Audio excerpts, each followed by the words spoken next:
for moderator. Yeah. This is for others. But turn on? No, not yet. Not now. Thank you. Okay. Testing, testing. Is it loud enough? The sound is clear enough? And we are almost ready to start.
Okay, ladies and gentlemen, I think we are ready to start and begin the day. Welcome everybody to the CCI4Change collaboration model launch event.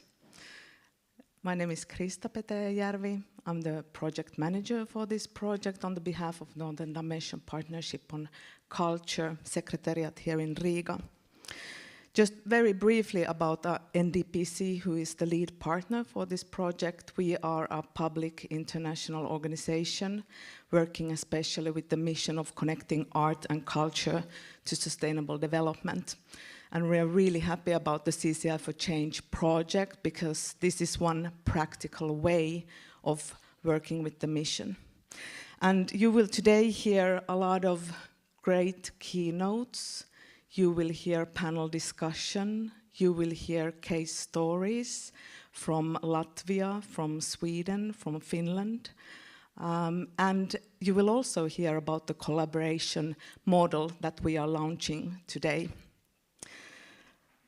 I will also want to welcome you on behalf of Jurmala Municipality, our project partner. It's great to be here in Jurmala, Dubulti Library, and also, I want to welcome everybody who is online with us.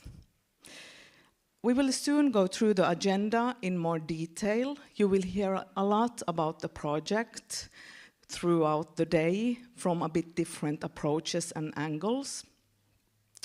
But before we go to the agenda, I would like to welcome, to say a small greeting from the Ministry of Culture here in Latvia.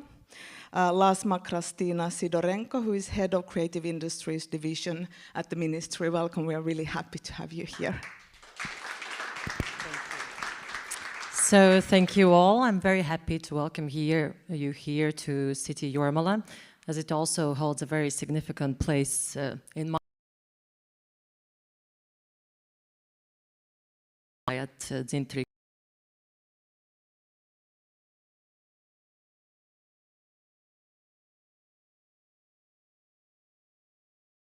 Culture and complex problems we face in our times. So the European Green Deal has outlined very ambitious climate goals, achieving climate neutrality, promoting circular economy, and ensuring that the green transition will never leave anyone behind. And of course, all those goals, they cannot be achieved alone by policy or technology, but we need people to be engaged, to be participated, to care. So that's, that's actually also a place where the cultural and creative profession is a powerful tool for change. So thank you.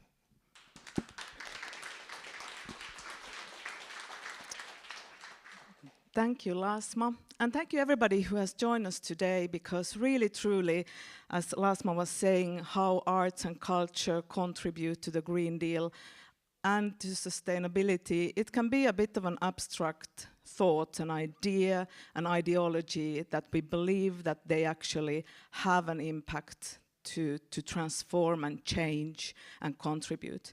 But today we will learn how that happens in practice, and what kind of role, what kind of meaning the local authorities have in this change, working with the creatives and together with the intermediaries. What this entails in practice, that is the focus of today, and we will learn about it through this CCI4Change collaboration tool and how it contributes to the energy transition in specific. So just briefly through about the agenda, you have hopefully received it and can access it.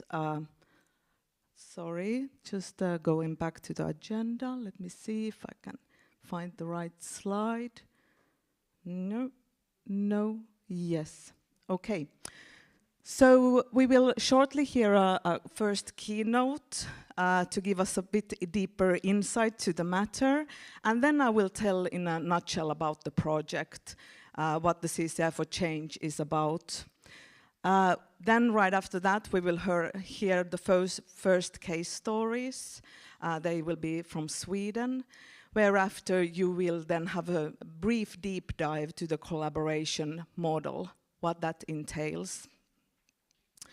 Thereafter, we will then hear another keynote from Vita Brakowska, and then we will have a coffee break, and I think our brains will be quite bubbly already at that point, so we will need this break, and then we reconvene at 12 o'clock to hear one more keynote. This will be from Jenny Tingvall Kornmacher, who will also contribute to how culture and creative sector has a meaning in the green transformation. Then more case stories, taking this into the practice, and then we will close with the panel discussion.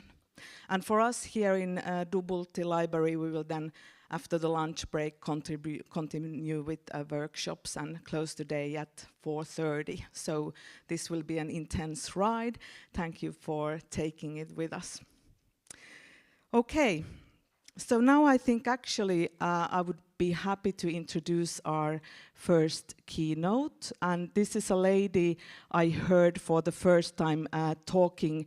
We were in the same EU BSR, Baltic Sea Region EU strategy meeting for policy area culture. I think it was in Gdansk, and I was really blown away with Ines Suja Markova's thoughts about cross-collaboration and how we create innovation together. Ines is a doctor, a PhD, and she is the deputy chairperson for the TESIS Municipality Council here in Latvia. And your research topic and expertise, it resonates really well with what we are doing in this CCI4Change. I will let you to tell more about yourself. Thank you for being with us. Thank you so much. Indeed, a very warm welcome to all of you, and good morning to everyone. It's indeed a pleasure to be in such a beautiful setting, and I would like to thank Krista specifically for inviting me and giving this opportunity to share my experience on what it takes to work in a cross-disciplinary setting. My presentation is not going to be so much about work with creatives and culture, as there will be more expert level presentations following, but I will be sharing more of general principles and lessons learned from my practical experience. Indeed, in working for 16 years with a cross-disciplinary team in a privately established research and development institute called Institute for Environmental Solutions, which I had the pleasure of being a managing director for a long time. And I had this wonderful opportunity to work with a highly educated and professional team consisting of biologists, foresters, engineers, chemists, agronomists, etc. And but however, my two examples, they will come from my current experience being a politician, a full-time politician. I left my job in the private sector 2 years ago and joined the team of Cesis municipality in a political capacity as a deputy mayor of Cesis municipality. So it's going to be, I mean, the keywords for this presentation are cross-disciplinarity for sustainable and resilient futures. And I would like to start with a question to you. If you have ever seen this phenomena in life, in real life, it happens in many parts of the world, usually before the sunset, where you see thousands and thousands of birds, mainly starlings, flying in the sky, forming mesmerizing forms. And basically, I found this as a very, very strong metaphor for thinking about the importance of cross-disciplinary collaboration. Because what is happening in this process, in this phenomena, is that thousands of birds, without any single leader, with a very strong power of sensing each other, with being connected to 6, 7 birds only, and with having a very direct response mechanism present, are capable of not colliding and actually being up in the air and making this very beautiful, scenery. But it has a practical meaning as well. They are protecting themselves in such a way from predators, because if you stick together, you are becoming less vulnerable, you are more resilient. They are also looking for the place where they can sleep, and they are keeping warmth with each other. So there is a common purpose in this murmuration, as it is called in biology. And what I'm going to tell today is how we can facilitate this murmuration of systems, of institutions, of people crossing boundaries. So no leader, no plan, yet total coordination. But what I see, and I've seen a lot while working as a politician in the municipality, and also from my previous experience, that we are still very, very strongly embedded in a very departmentalized organizations, in very hierarchic institutions where silos are being dominated more than cross-disciplinary collaboration. Although everyone, and you can hear it more and more on the agenda, that we have to collaborate, we have to cross boundaries, we have to merge the knowledge areas, we have to come up with innovative solutions through collaboration. It's much more easier said than actually done in practice. And there are reasons for that. But what I personally believe is that if really an institution or a community or a municipality or the state really wants to be in lead, of course we will not be escaping from the hierarchy, and we will not be escaping from the control and control mechanisms. But we have to really practice being more agile and more capable to be in front of the things happening in our society. And then you will be really in lead of various processes and tackling of nowadays challenges. So what I strongly believe is that this model is really this traditional model, and silo-based thinking is really a model that will not allow us to survive in the long term. So murmuration is a phenomenon where there is no central command. There is a very, very strong local interaction, real-time response. So when we see how the structure is changing, we go along with that. And you can sense a very strong emergent intelligence. And this is what is happening when we are really working in a cross-disciplinary setup. We are having a much, much bigger and stronger capacity and intelligence in the team or in the organization. And as already our opening speech highlighted, we are indeed living in a very complex and complex time, society. We are facing a lot of challenges, not only the climate change, but we are facing security risks. We are facing in our part of the world aging population challenges. We are facing a loss of diversity, and not only these wicked problems, but also the fragmentation in the society is so strong that really the old models and patterns, how we work, they are not working anymore. And I see that also as a politician, as a decision maker, that we cannot decide the way we used to decide before. We have to have a much, much stronger interaction with different groups of society while designing solutions and decisions.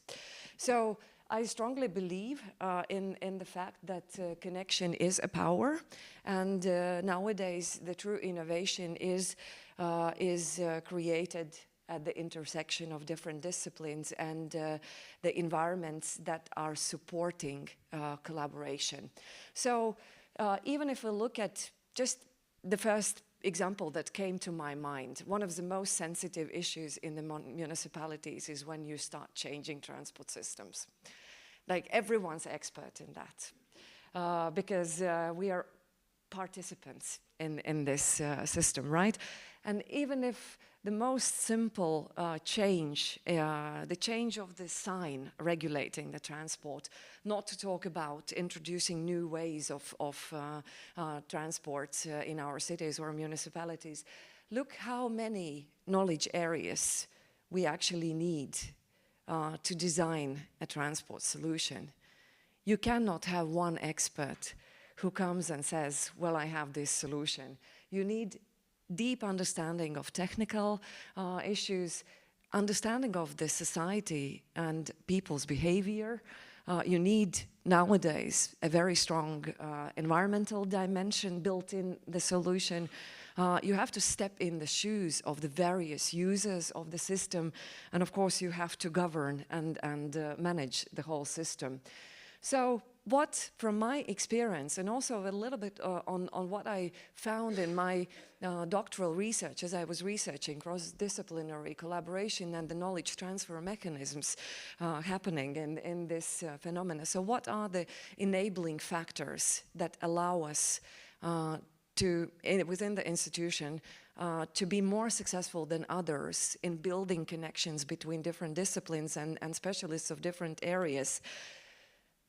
A very crucial element, even though I was saying that in the murmuration process you do not have like one leader only, in the innovation process you need someone who is a very well-trained innovation facilitator.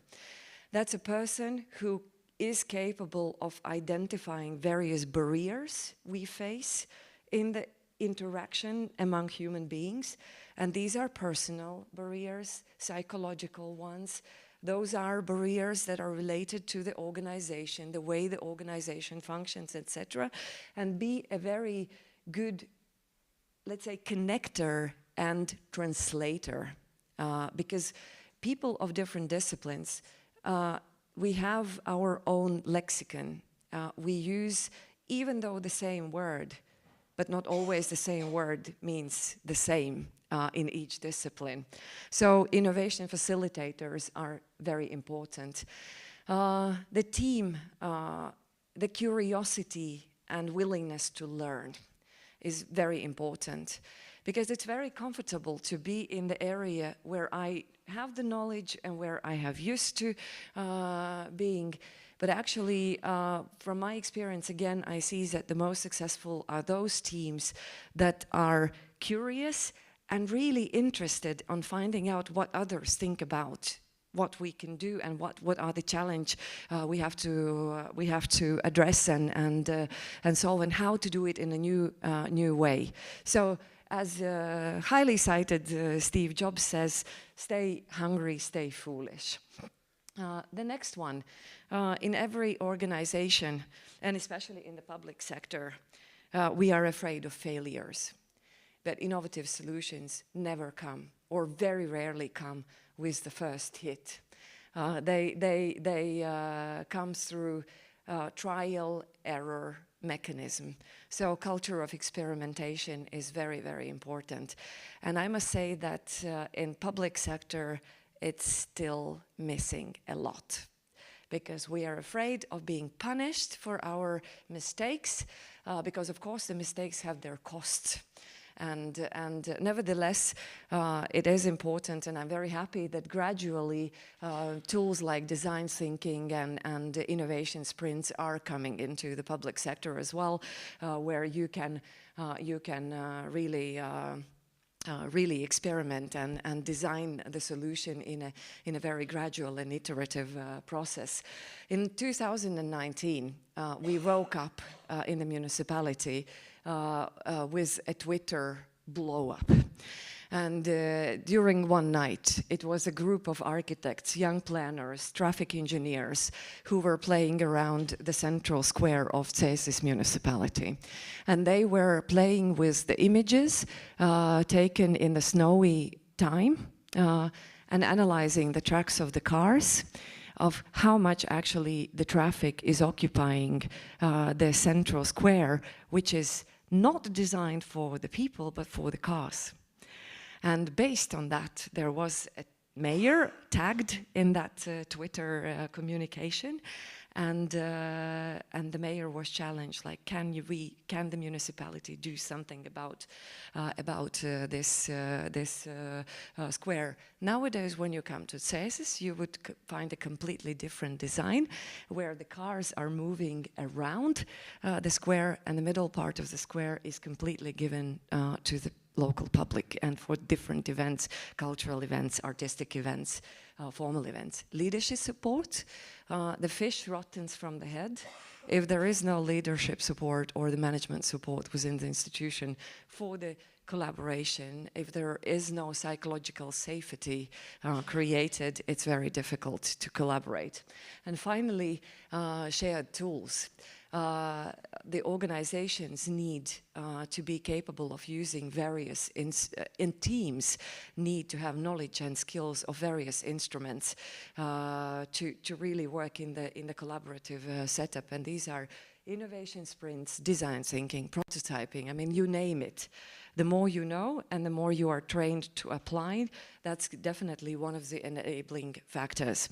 And I would like to finish my presentation with my last story from the process that started actually 6 years ago by the group of local inhabitants who were aiming of creating the Gauja National Park, which is the oldest and biggest national park in Latvia, and 70% of this national park is embedded in our municipality.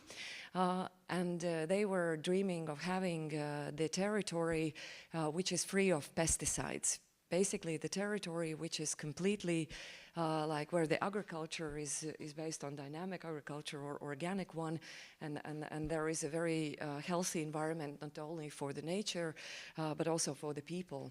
And 2 years ago, and this process that they implemented, it lasted for 6 years, involved all of the sectors, many disciplines, and where we are today. 2 years ago, we established the first bioregion of Latvia.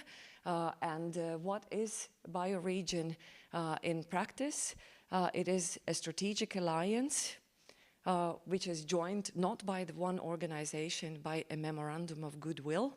We have 7, 8 working directions and principles and values defined.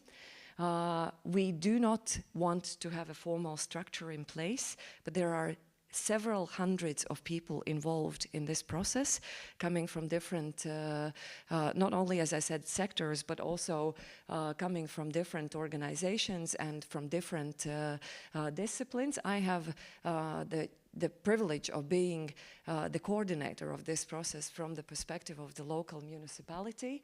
Very fluid roles and contributions, distributed decision making, and as I said, there is nothing without political support or leadership support. So this process also has a very strong political support. So what I would like to say, if you want to learn more about the bioregion, I will be present until the end of the first part here. But we are also developing a website, and that's quite a unique case how a bottom-up initiated process can be turned into political decisions aimed at really creating sustainable and resilient future, and being done in a very fluid structure without having formal organization in place. So I encourage you to be open, stay open, and aim for collaboration, as innovation lives where difference meets dialogue and collaboration becomes culture. Thank you so much for your attention, and I wish you a very interesting and inspiring and thought-provoking presentations and discussions later for today. Thank you. Thank you.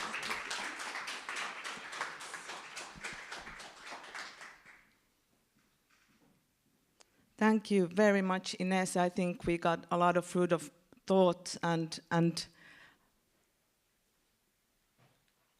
connection of how this CCI4Change connects to such a big movement and change that we need to face to be able to face all the challenges that are in this time. And I think we need a joint collaboration from all levels of leadership, of local authorities, of creatives, of communities. We need all of us to participate. And this CCI4Change is one approach to how this could be done in a more systemic manner. For us at the NDPC, we work a lot with the issue of how the creatives, the creative professionals that have a lot of skills and approaches, how they can contribute more to this society. What are the bridges that are needed so that we actually can access also this creative potential that we have in the creative sector?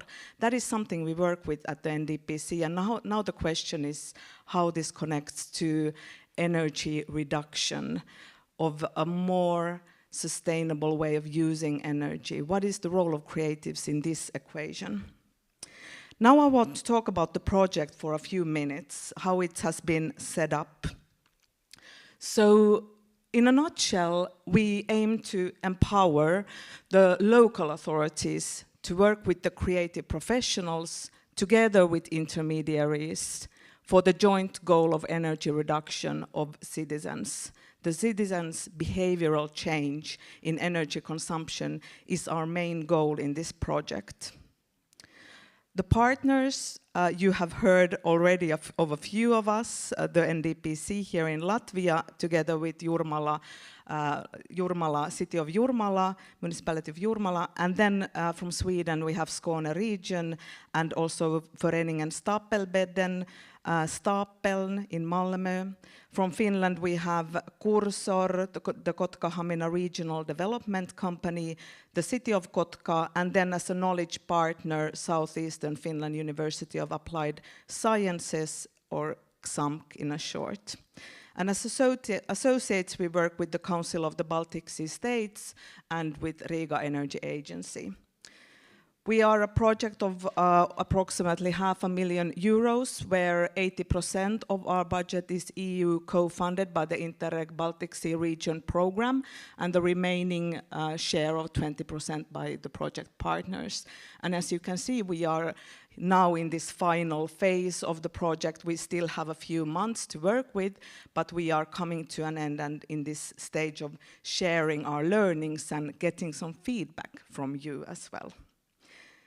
The main goal is how we really can address the need for behavioral change in reducing the energy consumption of the citizens. And we have approached this issue not as promotion campaigns, but rather how can we, through creative means, work with the more subtle, the mindsets and attitudes that are needed to shift for a more sustainable world.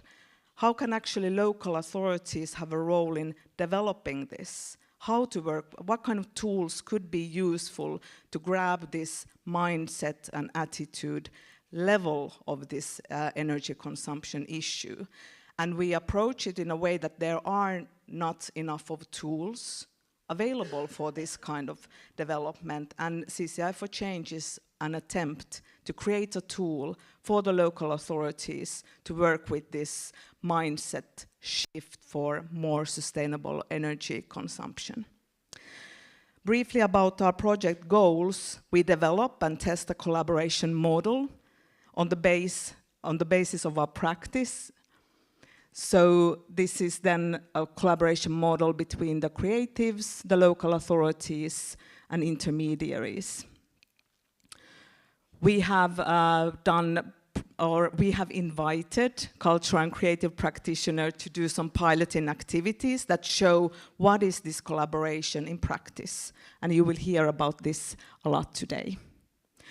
And from the experience we've had with this collaboration model, we have created a tool set which is tailored to provide support for future collaborations of similar kind, so that the local authorities don't need to start from scratch, but actually this tool set is there set to support initiation of similar kind of collaborations in the future. And furthermore, we do raise the awareness and the attention for the intermediary party, a bit like Inese was talking about these innovation facilitators. In this project as well, we can see these future experts of intermediaries having a key role in this equation of these innovative partnerships.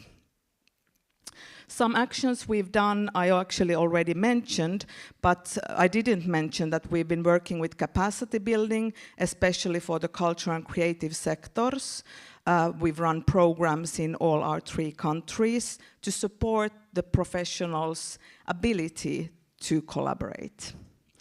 We've done some open calls or creative procurements, inviting creatives to work with local authorities, and publish these open calls or competitions in Malmö or Skåne region, in Kotka and here in Jurmala. And we have done 5 piloting activities in our 3 countries, chosen from these open calls, and you will hear about these case stories today. And now we are in the phase of this toolset launch. It is not a ready toolset that we want to push out to the world, but rather it's in a phase where we are sharing it with you and with the world to hear the feedback and further develop it to the very end of the project. So this is the status where we are today. Gathering of feedback, exactly. Okay, but what I think I want to give the attention to now, because this becomes easily a bit abstract, and I think we have already said a lot of complex words and ideas of tools and collaborations and innovations and so forth, and actually this roots to very, very practical things. How the creatives work with communities, with their citizens, for this energy consumption issue. What does it entail in practice? And I think now is a good time, before we go more to the, the level of collaboration is what happened in practice. And I would invite Bertil Björk from Stapeln and Maria Lindblom from Region Skåne to share the case stories from Sweden within the CCI4Change project.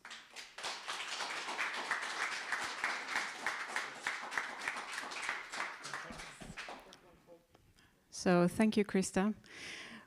We will walk through the pilot case of Skåne, me and Bertil, so in a very quick way here. So just starting with the process, Bertil. Yeah, we started, as Krista mentioned, with the capacity building activities. We did run a series of workshops and seminars on different subjects. It was like about social impact in projects, artistic development. It was also about energy saving, of course, and introducing the waste hierarchy for CCIs, just to give them more knowledge about the field. But we also discovered that they needed other things to be able to do this. For example, we realized that a lot of them didn't know how to use Excel to build budgets. So we had very practical things, people to be able to excel in Excel, to be able to build these big budgets, to be able to work with the municipality, because that's very needed when you take on challenges like this. And yeah, we had like a little bit more than 150 people joining this series of workshops and learning more about how to be a good partner to the local authorities taking on this kind of challenges. And then we did a call. Yes. Mm-hmm. And in the call we had some 20 plus suggestions of projects. All of them, or I would say at least 90% of them, really, really good. We wanted to do them all, but we had a limited budget, and we ended up by choosing 2 different projects. Mm. And we chose them basically on these criteria, I would say, on high artistic quality and also some sort of documented skills to actually execute or have the capacity to do the project. And we were also thinking a little bit about the the international extent to these projects that were similar to both of them that we selected. Something that is also, I would say, significant for the regional cultural life. So, yeah. Anything else to say about the criteria, Bertil? I think we also thought that we would like to have 2 very different projects, taking different perspectives and different approach to this.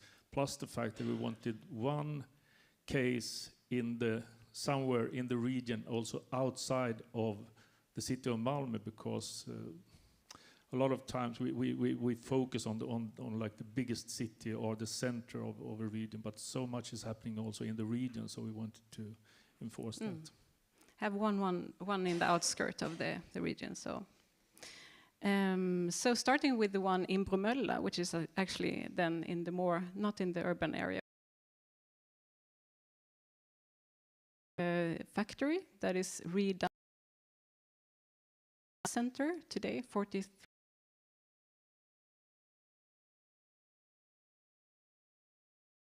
And 2 founders decided to do something here in this space. It's Teresa and Jonathan on the picture here. So thinking about the engagement in the place, these are the people who are really motivated to do something here with artists, inviting international artists to this space. And Edith, you see to the right here, she's an artist working with this in residency, and actually that's one of the art pieces that she's done in this pilot. So what happened? It's a series of lectures that was done in the space with invited from both universities with around sustainable planning.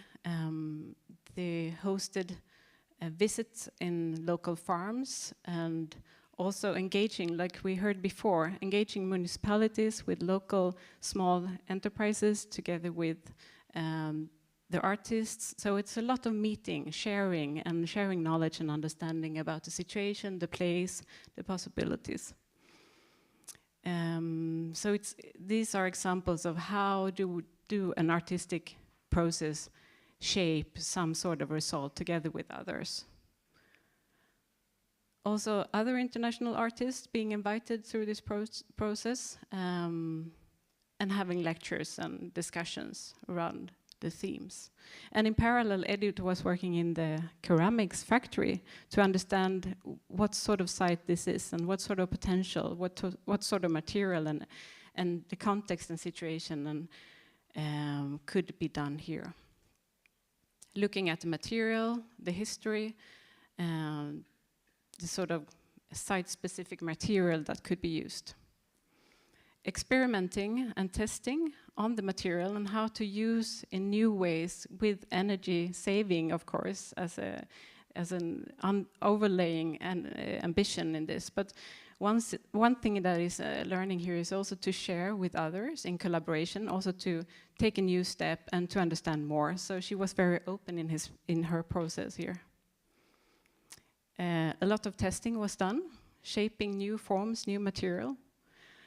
And takeaways from this process, artistic process, is finding new materials in new ways to reuse and use in new context and new ways, but also how to think on energy consumption and how to do that in a collective or collaborative way. So if a planters is a concept where this site wants to establish a new way of using energy on the site, in the factory, for the future, in the exhibitions, but also together with artists. And of course, this nice picture from the exhibition, final exhibition with the art piece, but also you can see in the background, talking about energy consumption, the future of how we live and how we eat, or what sort of food we could possibly eat in the future, for one example, but also energy in a wider range of how we live in the future, together with, oh, sorry, what happened? Projector died. So, but that was the final picture, thank you. Or we had maybe a few more slides, yeah. Anyway, we're not going to save that much energy. We're gonna so over to you, Bertil, taking over for the next pilot. So. Okay, the other pilot is quite different. If the first one was done by an established organization that had been working with this field for a long time and will do also for in the future, the other one was executed by these two beautiful people. It's Duncan Gear. He's an information designer and a data storyteller. And Miriam Quick, who's a journalist and a musician. And together, they are doing a lot of stuff, but when they work with sonification, they call themselves Loud Numbers. What then is sonification? Well, in their own words, it's bringing data to life through sounds. I mean, we're all familiar with visualization, right? How we can present data in the form of graphs or pictures, illustrations, or film clips and such. But these two, they use sound instead. And it's super interesting and mind-blowing when you hear their pieces for the first time, because you realize how much your senses really react on sound. You know, we all know what happens in a horror movie when the music starts to like that. Something happens to you. They've done a lot of works with sonification. They've done pieces about that has been where they've been using data from wildfires or from economic transactions or from climate change, or even one piece that is about beer tasting, just to prove that you can do this for almost everything. But at this time they were concentrating on energy consumption. So, can we take the next picture? They asked themselves, what is happening when we are asleep? That was like the main question for this piece. I say, okay, nothing much happens when we are asleep. We dream, we rest, we collect some energy for ourselves for the next working day. But are we still consuming energy? Of course we are. There's a fridge, there's a mobile that is charged, there's a light that we didn't close in the hallway because we need to find our way to the bathroom in the middle of the night, especially if we are in my age. So there's a lot of things happening during the night, and they wanted to collect data around that. So what did they do? Well, they gathered some people from some volunteers, normal citizens living in Malmö, and they provided them with this intelligent sockets, so that they could actually collect data from the use of things like washing machines or fridges or whatever during the night. And they did that for one night, the 25th of August 2024, I think it was. And they told people to start these sockets when they went to bed and to end the collection of data when they woke up in the morning. And that happened to become a 10-hour period. And from the data they collected, they made this art piece, this sound piece, this sonification piece, where every single use of energy is represented by a sound. But they also needed something to build this on, so they took they made a background. It's a piece by Puccini, Neusus Dorma, I think it's called. I think it's about 7 to 10 minutes long, depending on how fast the orchestra is.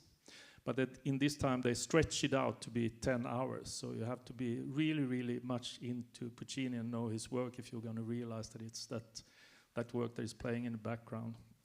And then they added all the sounds from the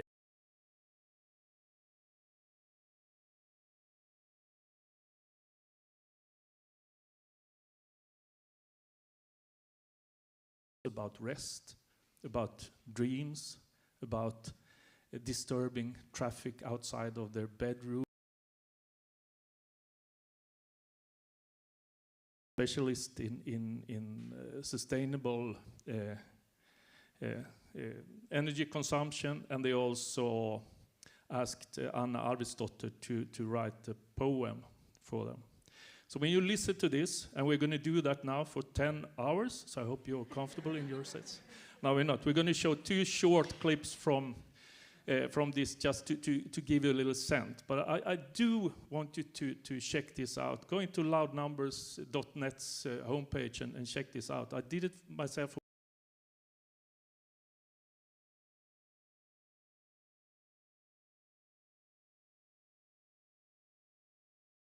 Sound.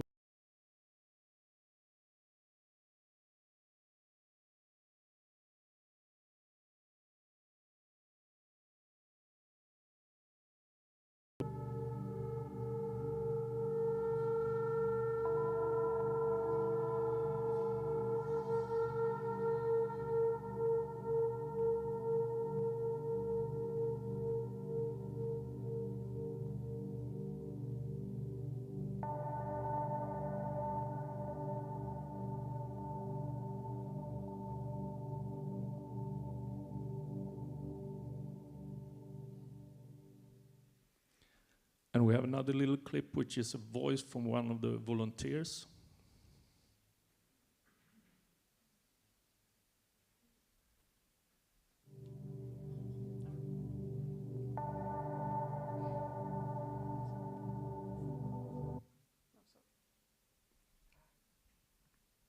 Too many gadgets. Yeah.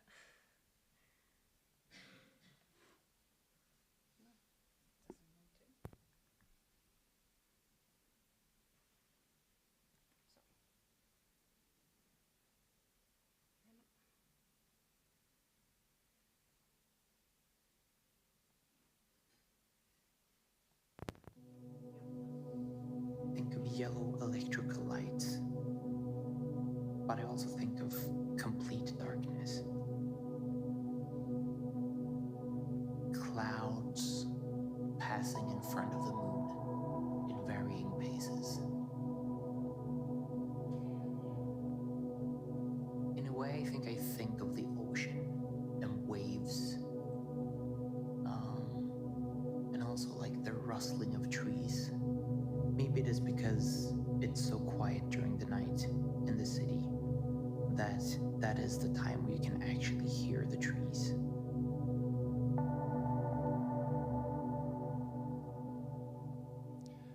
So I think this art piece has so many layers. It's about energy consumption, but it's also about, it kind of leans into the slow movement, if you wish, slow food, slow consumption,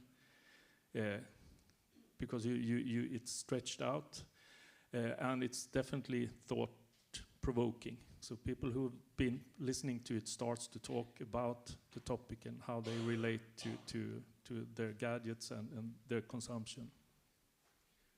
Yeah, so that's that. A small reflection and takeaways. There's a lot of learnings to do here. I don't know if we have the time just to say a brief. Sorry. So yeah, I mean, 2 super interesting projects for us to understand more how we can work and to work with the intermediary, but also to see our own, I mean, as a local authority, how can we address questions and work in different ways, and also with various results and just be open to the results. Bertil, any reflections that you would like to add? No, just if you have the chance, be part of our workshops during the afternoon, because we can dwell much more into these issues and talk about them. Okay, thank you very much. Thank you.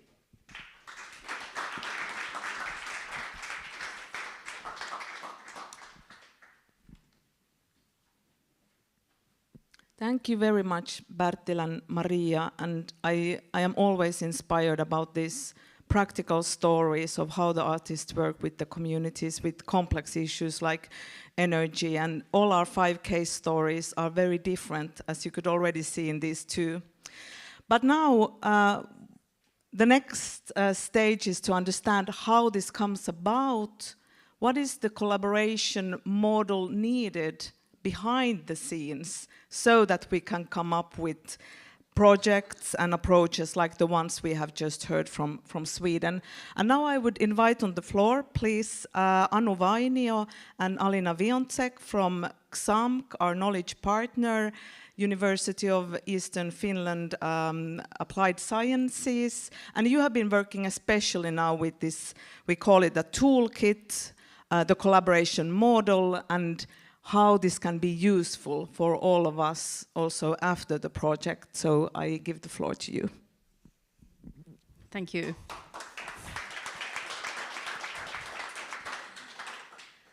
First, I will introduce us shortly. We are both designers, and this whole project, what we've been working is about co-creation. So we have worked together with this whole project team from 3 countries to really do some cross-sectoral innovation related to this toolkit creation.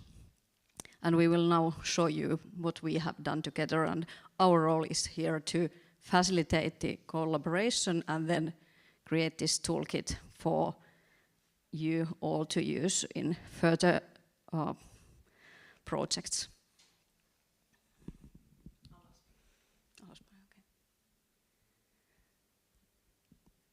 So this whole collaboration model is a really new way of doing cooperation between creatives, intermediaries, and public authorities. And like Krista said in the very beginning, and the common goal of this whole project is to achieve some kind of citizen behavioral change what comes to our lifestyles, that we could live more sustainable way. And for that kind of new way of collaboration, we need all these 3 roles, that we have this artistic approach which engage citizens, then we need intermediaries who strengthen the collaboration, and then we need public authorities who are enabling this whole thing to happen. And we will show you more detailed way how to do this. And why we actually need this model is this climate change issue and our lifestyles, which are not sustainable enough. We still consume too much. We have been knowing this for decades, and we've been acting, but not acting creatively enough that we could really feel the change and make the change and be the change makers. And in this project, we really do believe that art can make a change. That when people experience art, creativity, they could be part of some artistic interventions. They go through some kind of engagement, that they really feel something. It could lead behavioral change.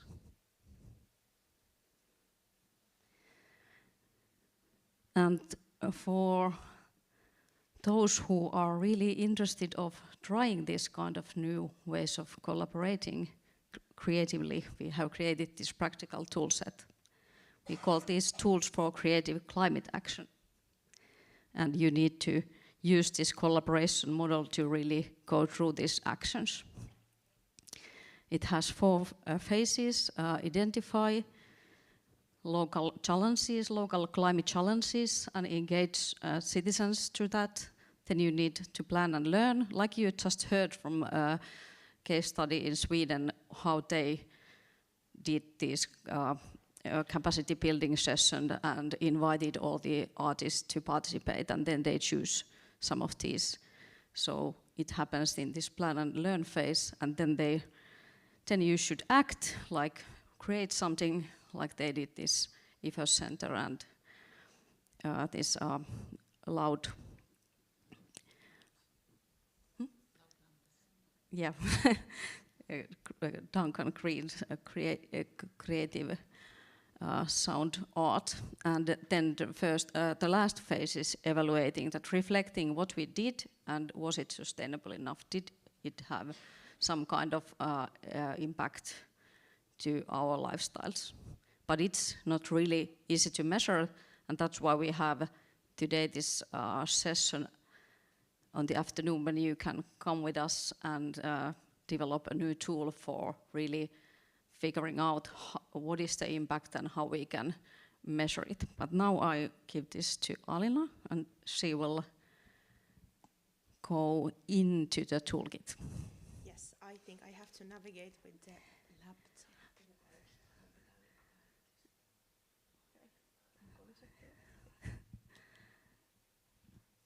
Yeah, as you see, this site is currently in development, so we are not launching the ready-made toolkit yet, because we want to continue this co-creative session and include you also into that process. So that's why this toolkit workshop number 4 this afternoon is in the schedule.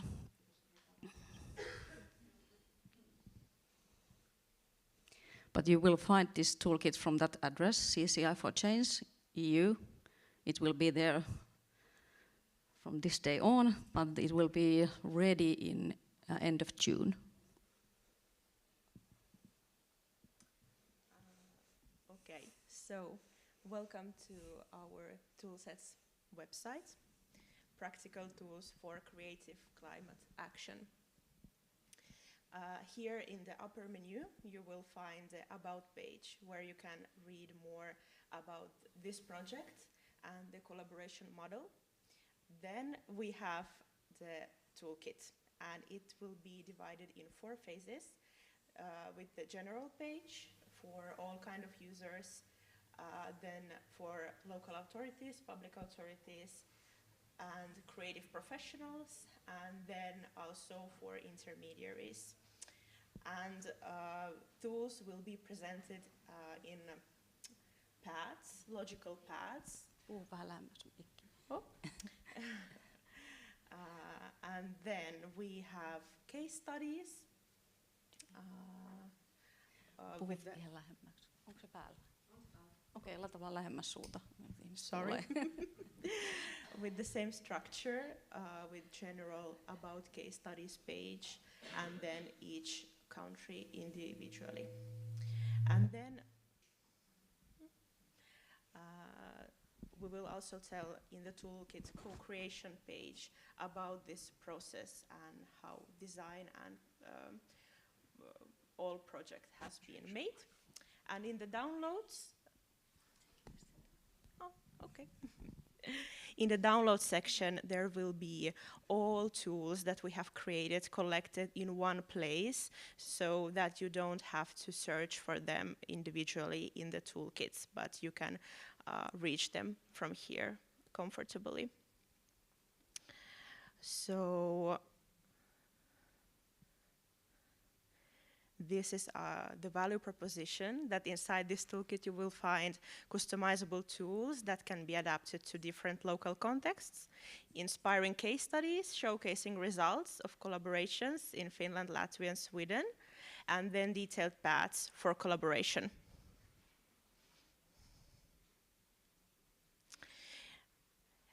Here we have 3 shortcuts for different users that will guide to the right parts of the toolset for the public authority, intermediary, and creative professionals.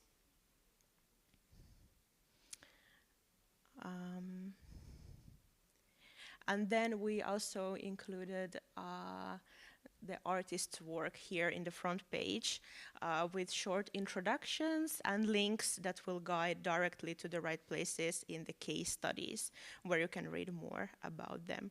I will just go through them so you can see the structure.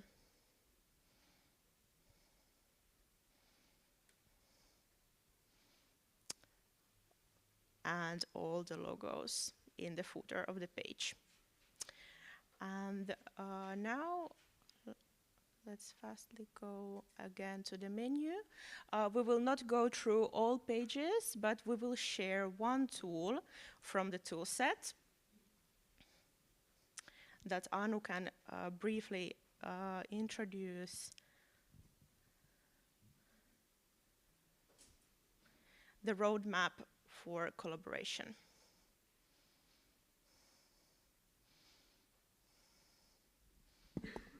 So,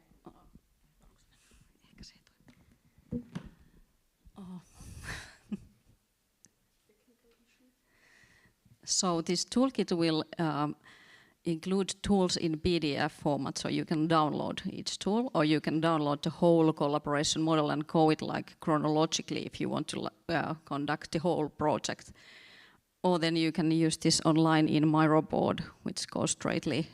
Now there was some problem, but there will be no problems later on. So it goes straightly here. And you can see now the collaboration model picture here, and then there's an arrow, if you scroll a little bit down, that it goes to this identify section, and which I will now shortly tell you that this whole roadmap of roadmap for collaboration includes the whole project, but it's split in 4 phases. And this is now the first one, which includes 6 steps. And it shows you what we have done as an example in this project. But when you use this tool, if you now scroll a little bit down, it will be empty, but it will be shared with the examples that you can then start planning your actions in this map, and then you can write what kind of connections it brings if you work together in some action. So you can use this empty template. Please scroll a bit up. And then you can think, like these arrows here are showing that who are part of this particular action, that who will identify local challenges. It could start from idea of the intermediary or local authority, or even the CCI actor or the citizen could also say that, hey, let's do this. We have this kind of model. We know that you can, if you take the responsibility, because as a citizen, I probably have all the resources, but I have the idea, and you can use this kind of collaboration model. Yeah. if you still go back for the toolkit, we will go to the first page where we will show where you will find the tools from there. Then the PD downloads on the really like up right angle, then you will find these tools and you can print them, or then you can use these Miro links, whatever you like. Okay. Thank you and welcome to this Creative Climate Action Workshop this afternoon. Thank you.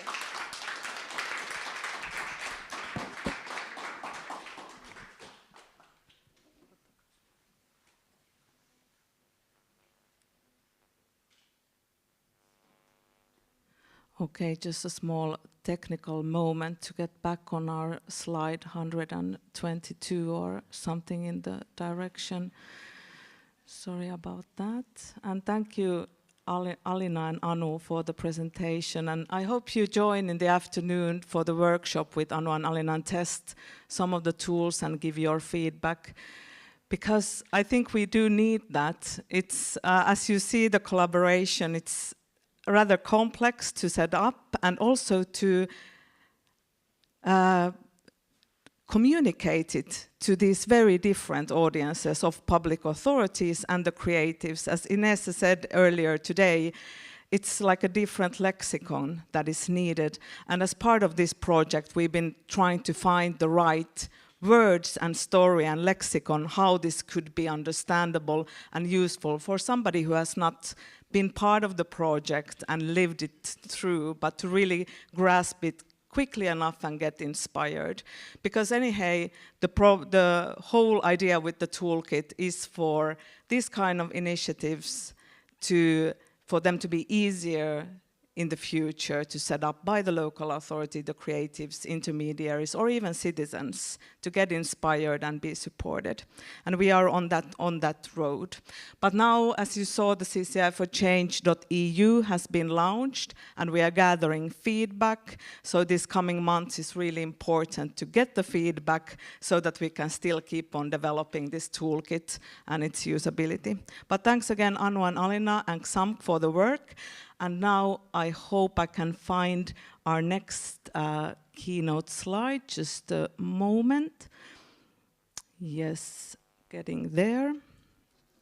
So, I'm really happy about a bit like this all-female panel kind of attitude we are having in this event today. Which is really, really needed and nice, and it's refreshing also.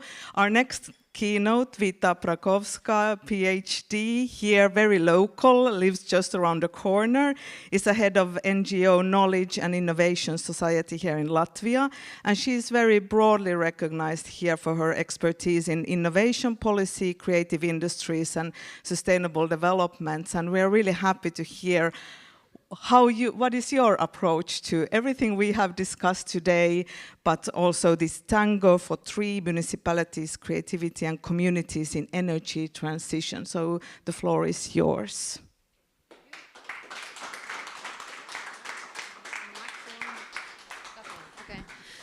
So, my dear friends, welcome to my home city. Actually, 25 years ago, when I was joining to work in Jurmala City Council, one of the things that I noticed in summers, I noticed Finnish tourists, or also other Scandinavian countries' tourists, with the pain in their faces. Why? Because when they were visiting Jurmala, different places, they saw we have a great wooden architecture. Jurmala is very famous for wooden architecture, but the houses were not renovated, and I really saw the painful eyes. I hope that after your visit here, not only Finnish friends, but also other friends from other countries, you will find that there has been a big changes in Jurmala.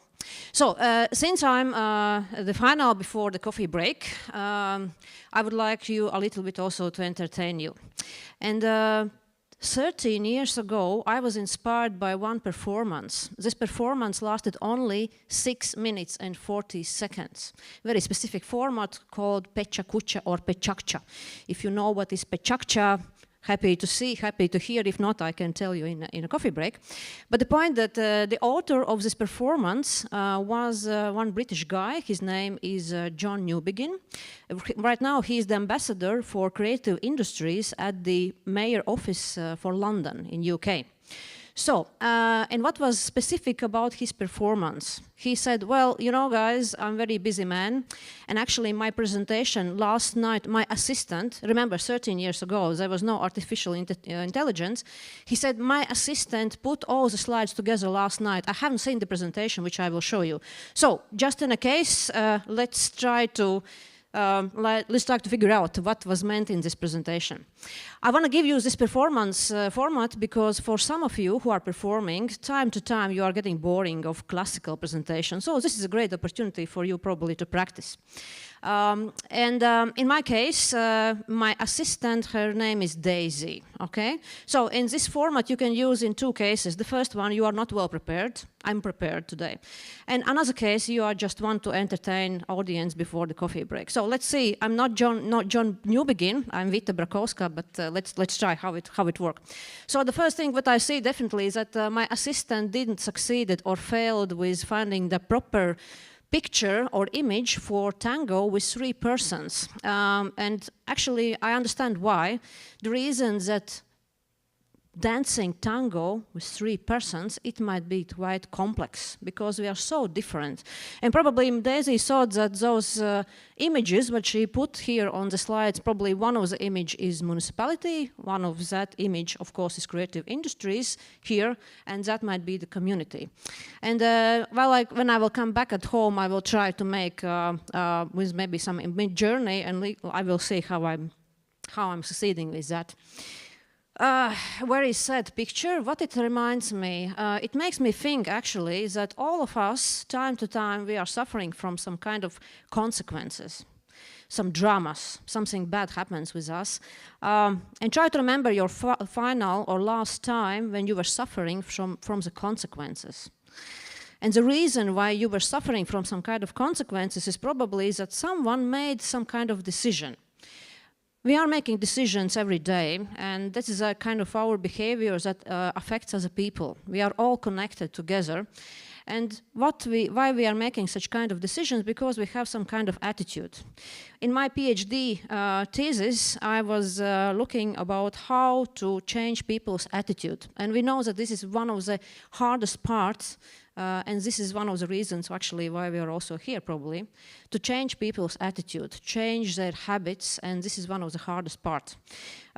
And their attitude is based on their knowledge, on the information, and also the competences and many things which are around. And of course, we always can provide the information, but we always have to remember that knowledge doesn't make a great impact on behavior. Knowledge doesn't mean that person is educated. And what I really adore the passion of creative industries, how you are really working hard to change people's attitude. And today in my story, I'm not sure exactly what Daisy will put in next slides, but definitely in this today I would like to give you one more impulse about what creative industries actually can do together with municipality, together with communities, and also with industry, other industries, and also of course with the science. Daisy likes cartoons, me too. There is a lot of text, so let's try to read all together. So this guy is saying that I would like to experience the community transformation quickly and with no surprises. And you see what this guy is answering.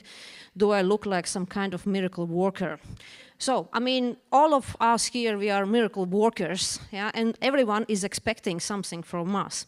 And therefore, I would like to say that, as we know, figures are very important. They are showing the trends, but they are not giving us emotional connection.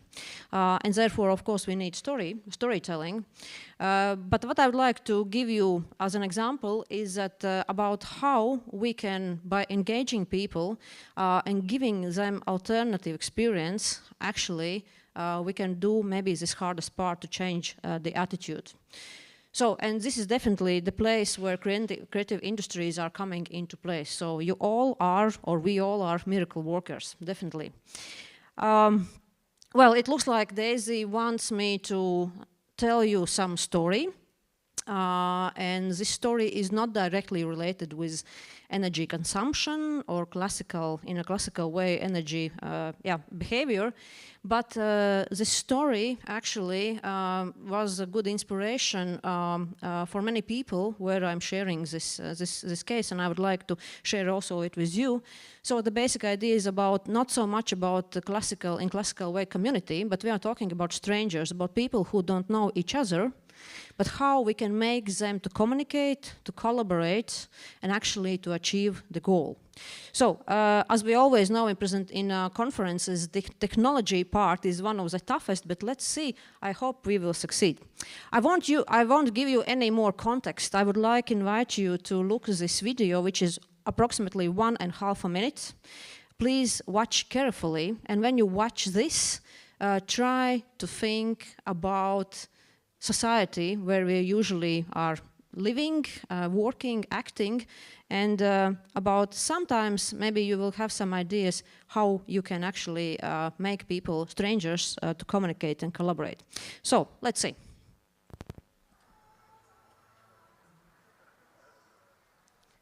DJ, we can put a little bit sound, thank you.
Okay, I was carefully watching your faces in this room, and you were smiling. It looks like that you like this video. It's not new, but it gives us probably some impulses. And the first impulse is about when we want some changes, we have to provide the platform where people can interact, and this platform sometimes have to be freely available. And also what you saw here, probably, it's a place where we can experiment, and it's okay to fail.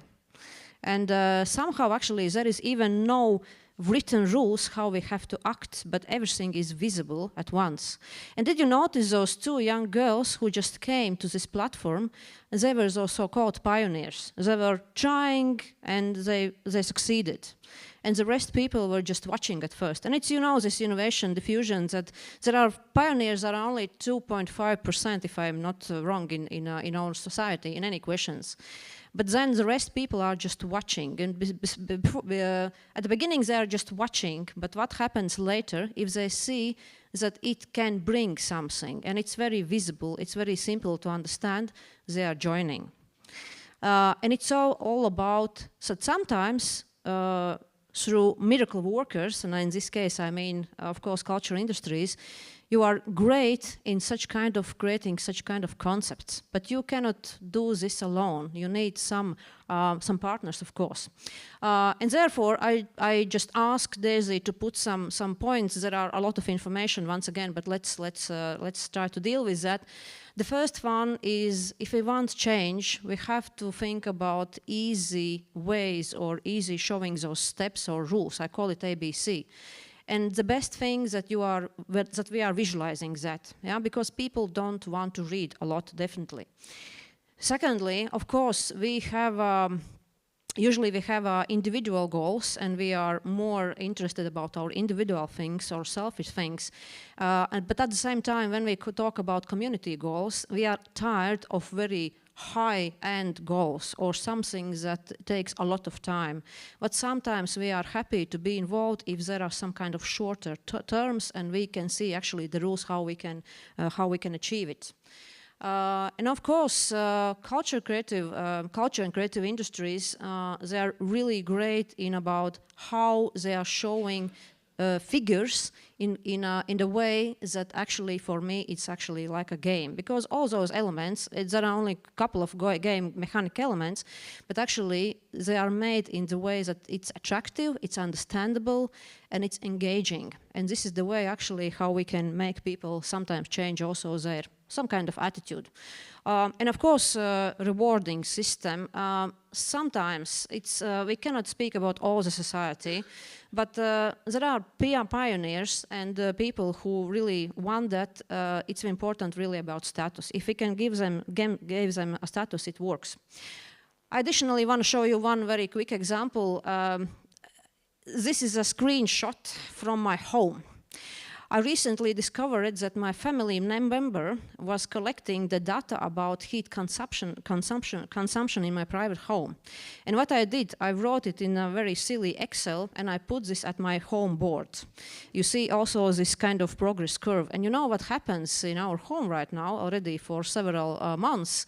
We are checking that actually we are succeeding in making a better results for heat consumption or basically energy saving, because those green figures which you see here, it means that we are using this heat less, and it's not even related with that we have a quite warm spring right now. But what this gives, I'm monitoring my family, and they are really discussing about those issues.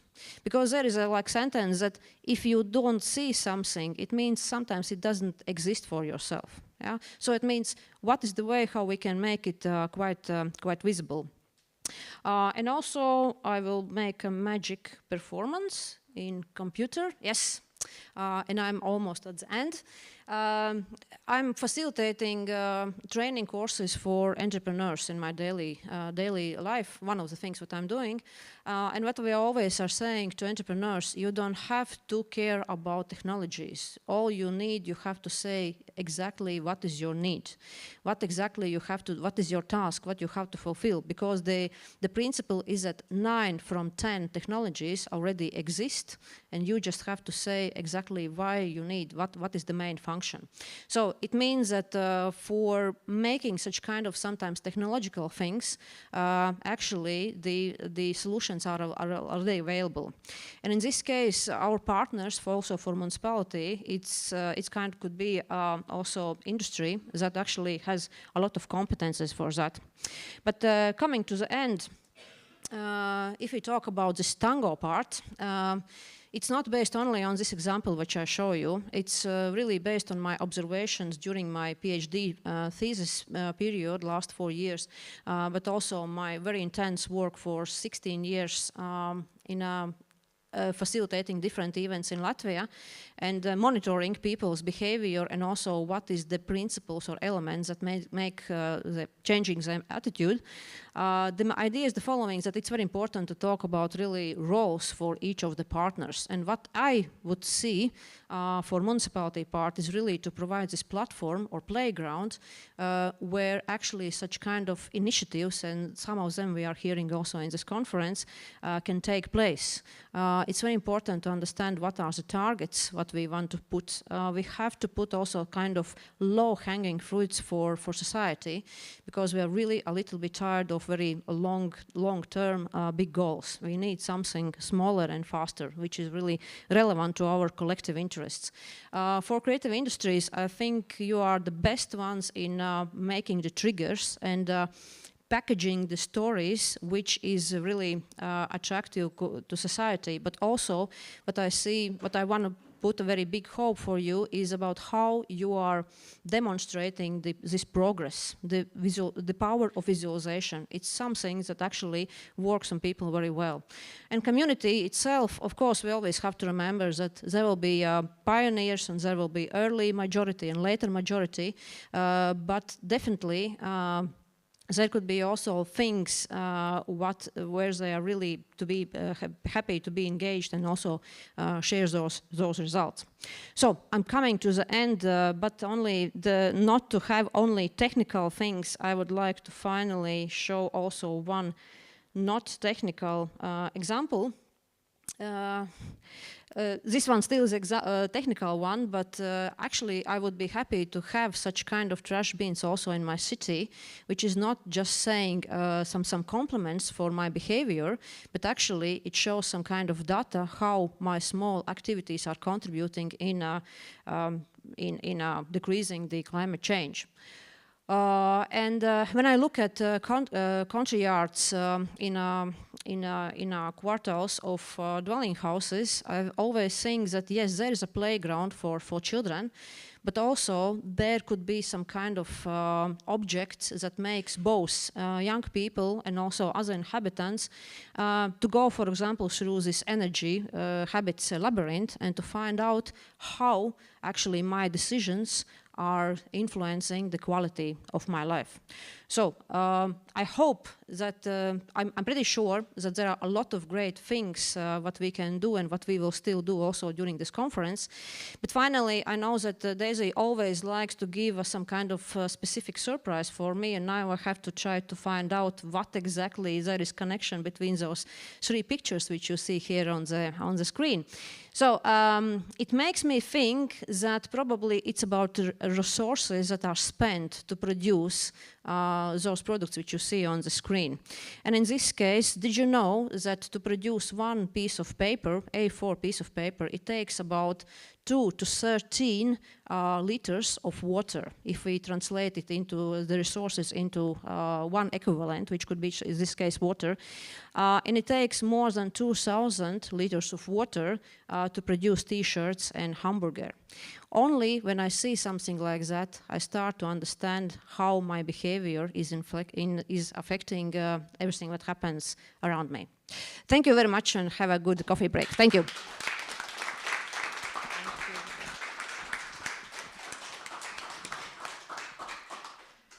So, thank you, Vita. This really nicely contributed to the mix. And I think now we have set the table with quite a lot in this first phase of the event.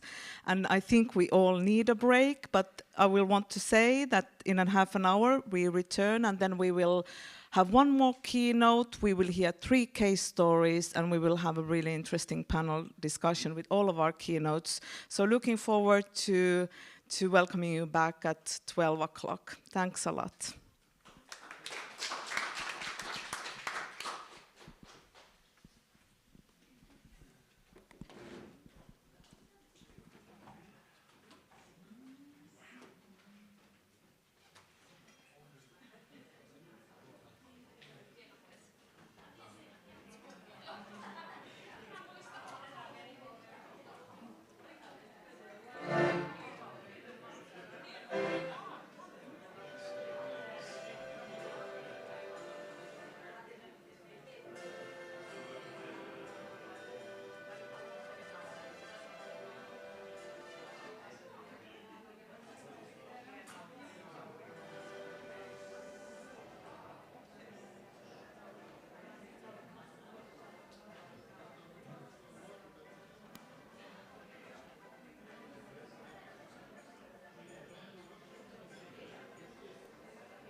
water is amazing.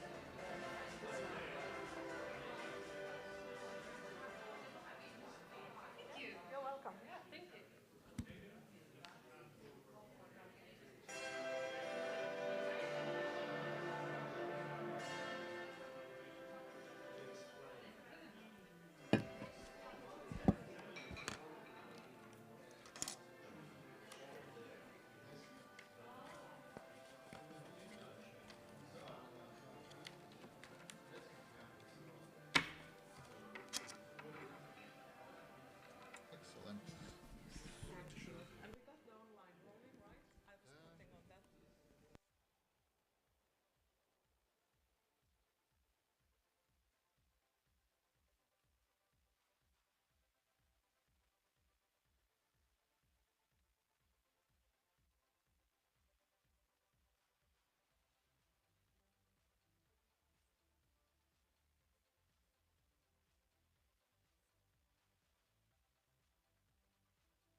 Check.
So, we are back. Welcome back from the coffee break. Hope you had good talks with new and old peers, and at home or home office, good thoughts.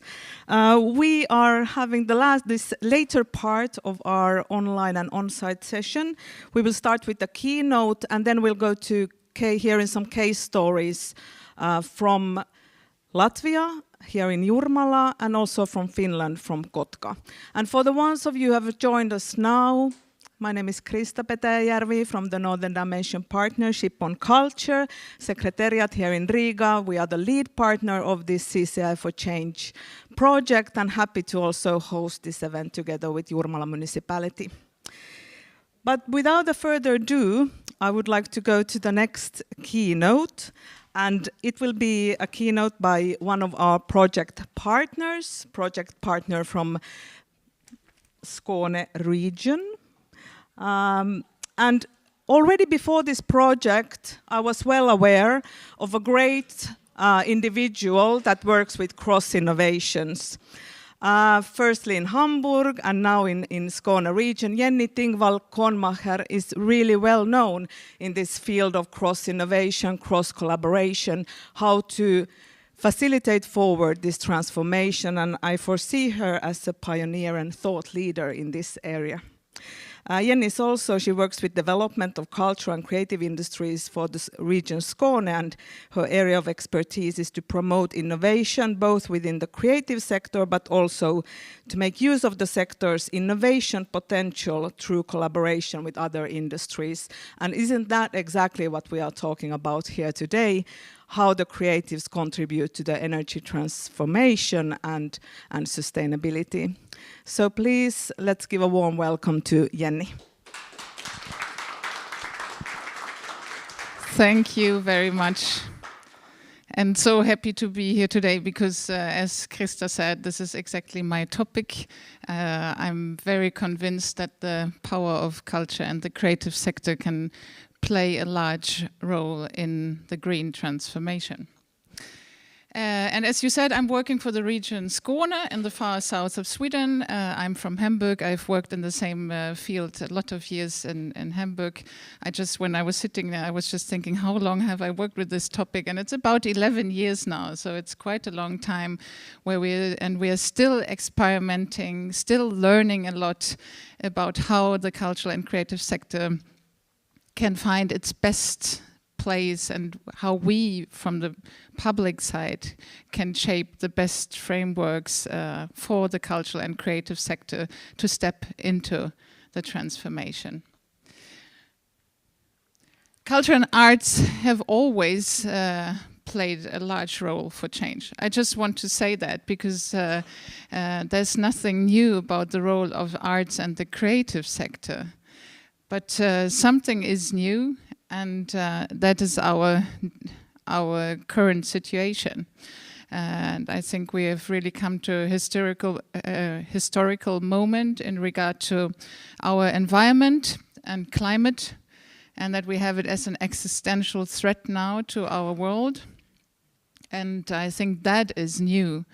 And that is a time where we really, and we have talked about it now during the whole morning, but we really have to combine our competences in order to be able to go on and to find solutions. I mean, we cannot return what has already been damaged, but we can find solutions and take next steps.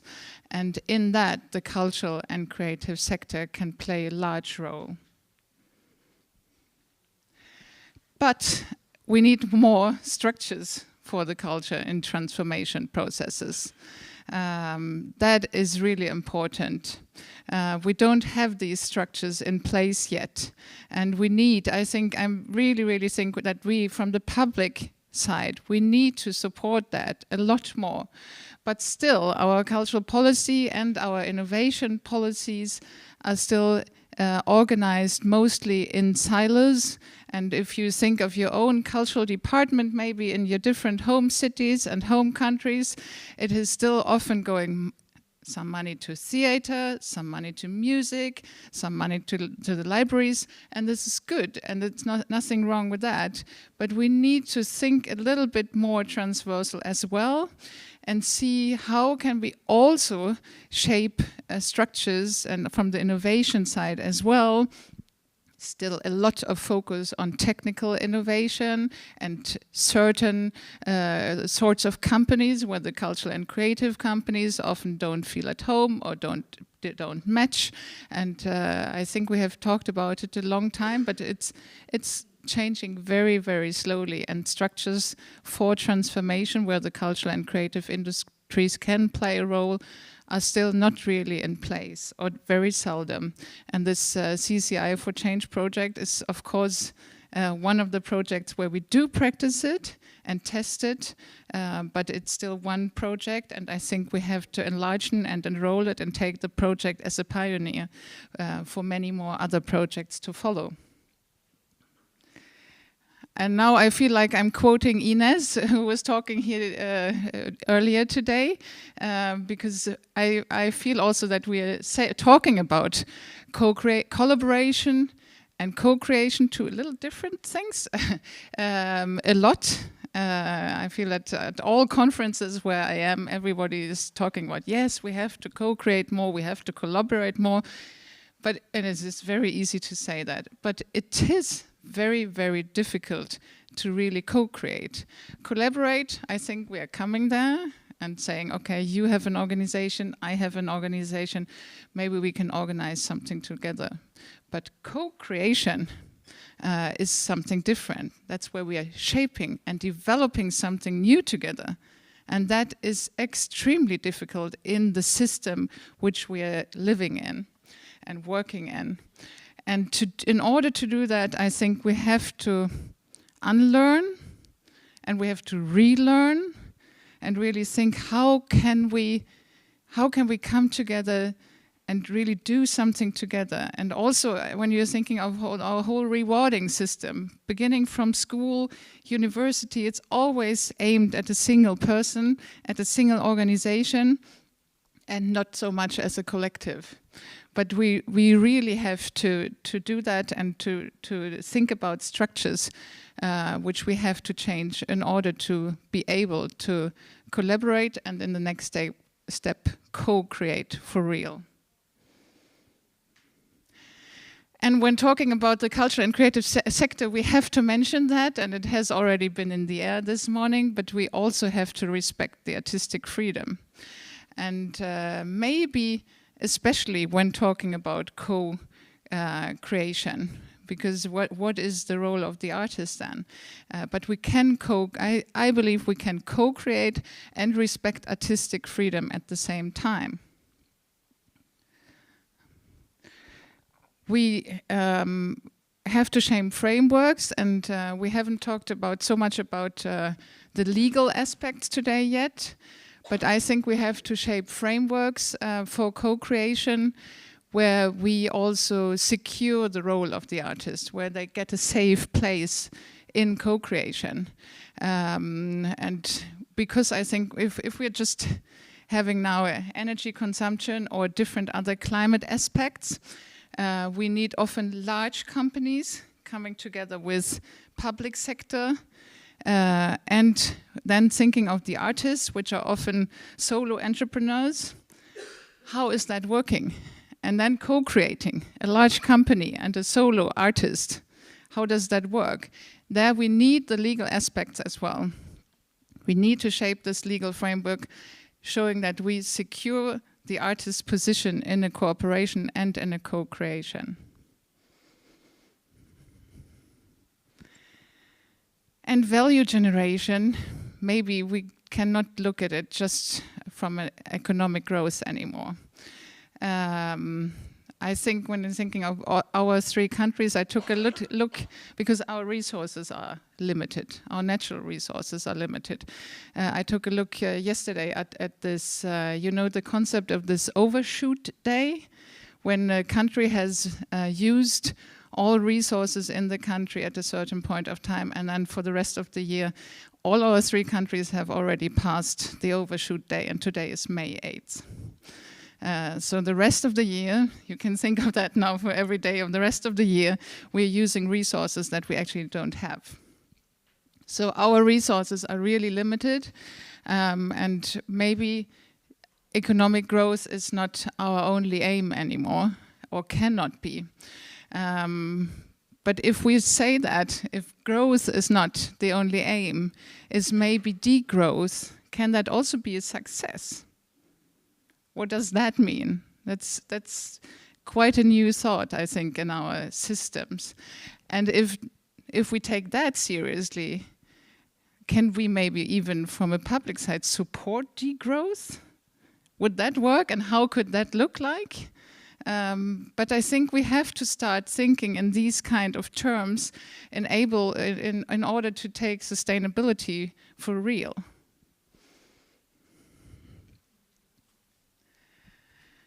And then, even if I'm now talking to this great audience here and also online, I think all of you being here, you understand that the role of culture and the creative sector can have a large impact in our transformation. But I think outside this bubble, I'm very afraid that a lot of people don't understand at all what kind of impact culture and the creative sector can have in transformation. And that's also how that mirrors how our system is still structured. And I think we have to shape a lot of good examples, as for example the CCI4Change project is, in order to showcase and show the world how culture and the creative sector can have an impact on transformation. And also important, of course, to keep in mind, not the whole cultural sector is a part of transformation, but there's a large part of the cultural sector both capable and willing to contribute, and that's for them that we need to do these new framework to shape them. But concrete now, how can these kind of transformation processes look like? We have the CCI4Change project as a case, and you already heard two of them now this morning, and quite different, the two of them. Sonification, and then a ceramic artist working with the waste of one factory. And we have more examples to come from both Latvia and Finland, which are also very different. And I brought 3 small cases just to showcase how we are working in the south of Sweden with different kind of transformation projects besides the CCI4Change project. This is the case of the city of Helsingborg, quite innovative city in the south of Sweden, I would say. And they want to change all the street lights. It's about 40,000 street lights during the next years in order to make them smarter and more reduce energy. Actually, that's behind it. But that means that they have 40,000 old street lights. And they were thinking about and counting, what can we do with them? We cannot just throw away them, 40,000, and a lot of the street bulbs as well. A few thousand, not 40,000, but still a few thousand. It's quite a mountain of street bulbs. And in the end, they were like, no, we don't know what to do with it. But since they are quite an innovative and also a sustainable thinking city, they called me and asking, like, you are working with this cultural and creative sector. Don't you think they could come up with a solution? And I was like, I don't know, 40,000 streetlights, but I will ask the sector. I don't have the answer. So I together with my colleague, we made an open call, and we had a lot of artists and designers responding to it, who saw that as a large challenge. We chose 3 very, very good designers and artists to work with that question. And we started the process 2 weeks ago. And they are already in the middle of it. I have no result yet, but it's an open process. I just wanted to showcase that sometimes it's just one question and we can work with it. We will see. I will get back to you about the results. And we are also working right now with a process which we call the Cross-Innovation Lab. There we have 10 manufacturers from Skåne and the region of Blekinge, our neighboring region. And all of these manufacturers are fantastic small and medium-sized companies having a lot of great products, doing them totally in the south of Sweden, but they also have some kind of waste. Here you see a container in front of them, and a designer almost climbing into the container, because we asked 10 designers and artists, what could you do with this kind of waste? And this is the challenge, kind of challenge which artists and designers also like. So in close cooperation, and there we of course have a legal framework for these artists and designers always. No one is working with me without signing at least 2 contracts, which is sometimes very complicated and difficult, but has to be in place, I think. And the manufacturers together, they're working on eye level. It's not the designers solving the manufacturers' problems. It's the manufacturers and the designers together coming up with new solutions. I can say without that I'm not allowed, because we also have NDA in these contracts, so I cannot talk too much about the results, but I can say 2 of these companies are right now thinking, really having new product series together with the designers, thinking of maybe founding a 3rd company where everyone is involved. And one of them is doing a large artwork in the surrounding, and it's a lot of really, really good results, and we're going to show them in August in Skåne, also in an exhibition, and then they show what they want to show and probably have all legal stuff solved by then. But it can also be, it doesn't always have to be companies and companies. It can also be much more open, these kind of processes. We have had one when we were starting the project, we were thinking of, what about the radical energy of artists for our transformation? And we were asking 2 artists, what would you do if it would be really radical? And we were thinking of climate change. And then they said, yeah, let's ask scientists which are working with different fields of climate, and ask artists, and let's step together into a world which has already been changed by our climate, like a dystopian world in the future. Let's pretend we are 50 years ahead and live there and survive that together. So that's what we are going, I'm going to be part of that as well. So we are going to live in a dystopian world where we have almost nothing, surviving together and finding solutions together for 5 days. A very open process. So this is my advice for the future. Let's put culture and the creative sector into the center of transforming our society, because we need it. Thank you very much.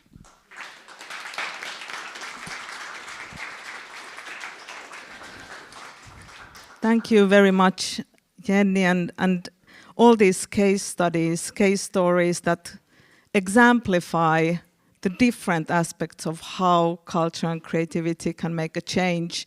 It is an exploration. So for them who are looking for fast solutions that you know in advance what you are getting, then I wouldn't advise to look at the arts and culture scene as part of the transformation. But if we are looking for innovation, if we are looking for not knowing, if we are looking to really explore what can be beyond, then arts and culture really can make a change.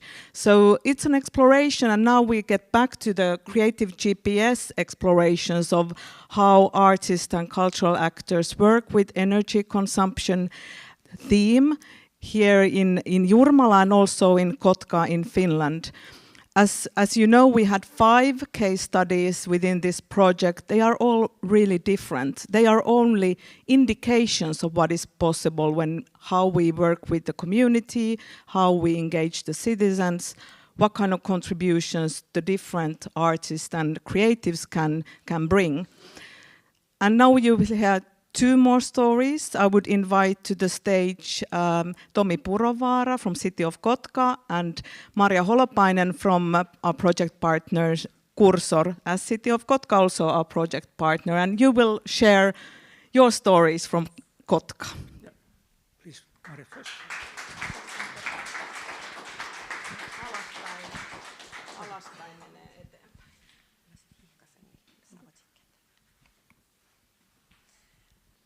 Okay, so, hi everyone. I'm Marja Holopainen. I come. Sorry. Testing. Is it okay? Yeah. So I'm Maria Holopainen, coming from Kotka, Finland, and I work for Cursor Oy, Kotka-Hamina Regional Development Company. And I'm happy to be here for Team Finland with my colleague, Tomi Purovaara from the city of Kotka.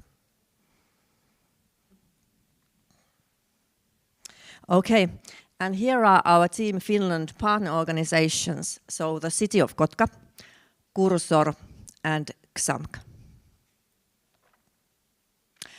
Okay, so cool Kotka. What is cool Kotka? So we think that cool Kotka can be more than a brand. It could be more like a mindset. So the idea is to encourage everyday climate actions in a way that's simple and social and even fun. So what cool actually happened in Kotka? So we wanted to try out creative and engaging ways to raise awareness about energy use, and especially amongst young people. So 2 pilot projects were carried out in Kotka, and one was a video game and other a series of humorous short films, which Tomi will next tell you more about. So over to you, Tomi.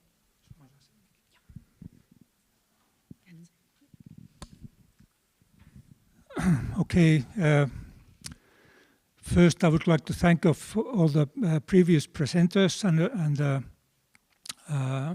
speakers, because I feel that it would have been very nice to have these discussions and these presentations when we were starting the project more than a year ago, so that we would be wiser to continue. But anyway, it's nice to be here and to be able to hear these presentations today. In Kotka, we also had an open call to find these new pilots, these projects, and we got about 10 proposals. And we had a small jury who will evaluated the proposals, and then we thought that it would be nice to focus on young people in Kotka, because we thought that anyway the future will be in the hands of the young people. And we thought about what will be the current tools or the interests of the young people. And we got 2 proposals that clicked our thoughts. And the first one was a game, a video game of with a theme of reducing energy consumption. And we had 2 artists, Camilla Pentti and Tatu, and they are visual artists and game makers. They don't live in Kotka, but they came to Kotka to meet the young students in a high school. And what they did, they had a night school. They spent one night in a high school premises, working with these students. They divided 30 young students to 5 groups, and each of the group made their own video game of the theme of energy consumption. Most of the students, they didn't have any practical tools how to make the coding, etc. But during these evening and night hours, they started from scratch and they finalized 5 short video games by themselves. And during this night, they also have had very good conversations with Camilla and Tatu, the artists. And then after that, Camilla and Tatu, they started to design their own game, which is called energiasyöppö in Finnish, which is translated energizer. And the idea is to present in a video game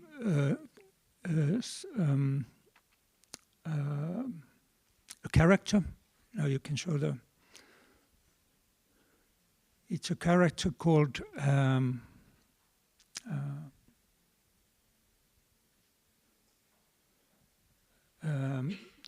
as you can see, it's an eagle, and eagle in Finnish is Kotka, the name of our city. And the idea behind this video game is to present this eagle in his or her home, using energy in very stupid ways, wasting energy. And as you can see, this with his hands, this character is able to use energy, and we can see as the game proceeds, we can see all the stupid things, how he or she uses the energy. But in the hands of the player is also the ways to improve these actions. I'm so old that I don't know how to play this game. I can assure you, but I have heard very good comments on this. Please. During this project, Camilla and Tatu, they had very good connection to the students, and at the same time, we also in the municipality we learned a lot from them. And to myself, I have in my own work, I have a slogan in my mind that goes something like that: nothing of us without us, which means that in every action that we take in my office, we all the time we are asking people, and we are collaborating and co-producing, co-creating also. Now I have 3 minutes. Anyway, it was a good action, and then we also had another project called by a group called Banja Media. It's a group or a team of documentarists, children's writer and a photographer, and they had a project where they went to the high school and met the students and discussed with them about energy consumption and energy issues. And together with the students, they designed, I guess it was 5 short films with very humoristic style, mainly showing also in this case not the best ways of using energy, but to make it like in a humoristic way to show that what you shouldn't do, what you should do better. Please. Here you can see the main character with a big beard. Maybe with that noise. In this video, this guy, which is a stupid inventor, tries to use the bicycle to make energy, to make electricity, to boil a cup of coffee. So you can see these 2 examples are far from very different from examples from Sweden, and as you can see also later from the Jurmala. But we thought that this playfulness would be also a good tool to present these very difficult issues and themes. And as you can see from Maria and me, we are very cool. So we will continue with this Cool Kotka brand also later to work with schools with these 2 examples, but also in, I guess Markku, our colleague, will tell about also how it can be used in city development policies, this cool Kotka brand. But here is our example. Thank you.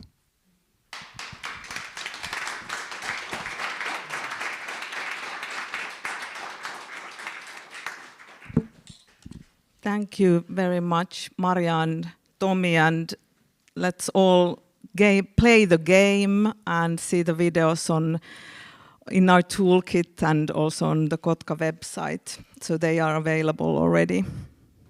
Okay, then we have one more case story left for us to hear about, and I would invite to the stage with me Edgars Racinskis and also Eva Nidre. And we represent here the local authority, the intermediary, us as the NDPC, and Eva and Fonsinitum were the artists and creatives who implemented the pilot, you could say. And we'll start, Edgars, I will give you the floor to share from local authority perspective a bit how we set this thing up. Hello.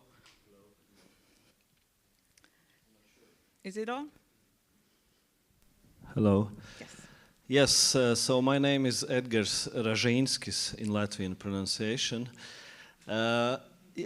So Jūrmala municipality chose Kauguri, actually, without the long discussions or doubts. For Latvians, Kauguri has a specific reputation, which is not true anymore, and probably never been. So later you will see, but Kauguri is one of the not only biggest neighborhood in Jūrmala, it's one of the biggest neighborhoods in Latvia. And it covers only 3% of Jūrmala territory, but it consists of 20,000 inhabitants, and it's 1% of Latvian population actually. So maybe the number is small, but it's actually huge. And despite that, in Kauguri there is a beautiful environment, sea, nature, and the forests, and actually really high level of public services like academical and so on. Majority of people live in Soviet time built block houses, which are 50 years and older, and they are poorly maintained, and the energy efficiency is really below of the contemporary standards of living. So it of course influences the quality of life and includes this financial quality of life. So we started with a meeting, as was today mentioned, this circle of projects with initiative. We invited local NGO leaders, heads of and leaders of cultural institutions, and inspired of Cool Kotka, we decided that we need to name the project or the activities, and through the public and civic interaction, we chose the name Switch on Kauguri, or Ieslēdz Kaugurs in Latvian. Then there was several activities. I think on my part, the most interesting activity was in abandoned train station in Asari, which is part of Jūrmala. For one day, it was really active and interesting event of co-creation and led by Rasma Pīpiķe. She's a member of Kauguri community. Then next slide. It's on. It's on. Yes. Then on the last workshop, which took place in Kauguri, 6 applicants was taken to excursion around Kauguri, and LJ Nami offered us opportunity. It's a maintenance company to see Kauguri from the roof, which, as you can see, there is a sea, like 5 minutes walk, but you can see here the buildings as well. We met the local residents, and it was really nice. And then on the right side, there was a anthropological research done by Latvia students from Latvian university to, you know, maybe dig deeper or touch this fabric, social fabric of Kauguri. And then we chose the winner of the artistic this solution, let's say. Well, maybe I can tell just a bit about the intermediary role. So Jurmala municipality was doing a lot of work embedding this to the community, the switch on Kauguri process and what it could be for the community, what kind of opportunity it brings. And us as the Northern Dimension Partnership on Culture, as the intermediary of this pilot, we were really trying to facilitate the shared expectations between the Jurmala municipality and the creative actor. What is the expectation for these actions? Like, what are really our goals? And we elaborated also, like in the facilitation of the discussion, what is the value and how is this meaningful? And of course, on a very practical level, also try to support the local authority, but also then the chosen creative, chosen for the work.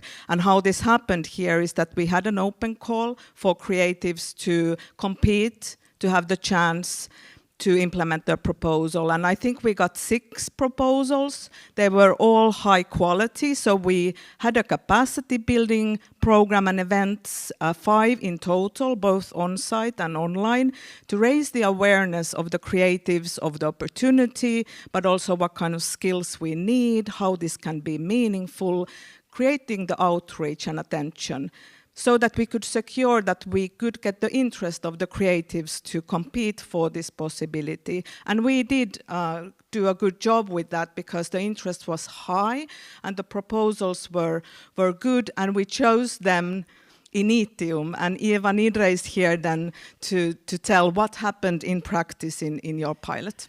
Hello everyone, I'm Eva and I am running Foundation in Itium, which is culture NGO that works with different culture and artistic event production and culture production in locally here in Latvia and also in the Baltic region and in Europe and internationally as well.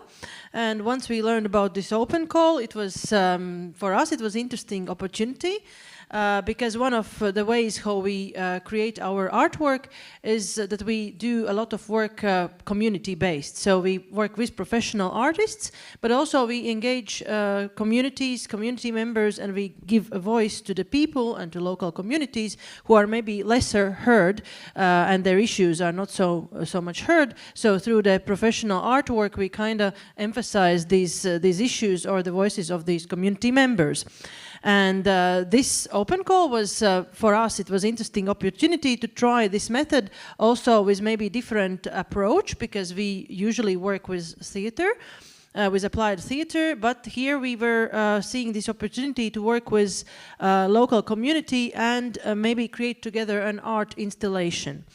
If you just could go a little bit briefly back to the previous slide, I just wanted to tell that when we got this opportunity to work here, we understood that it's very important that we not only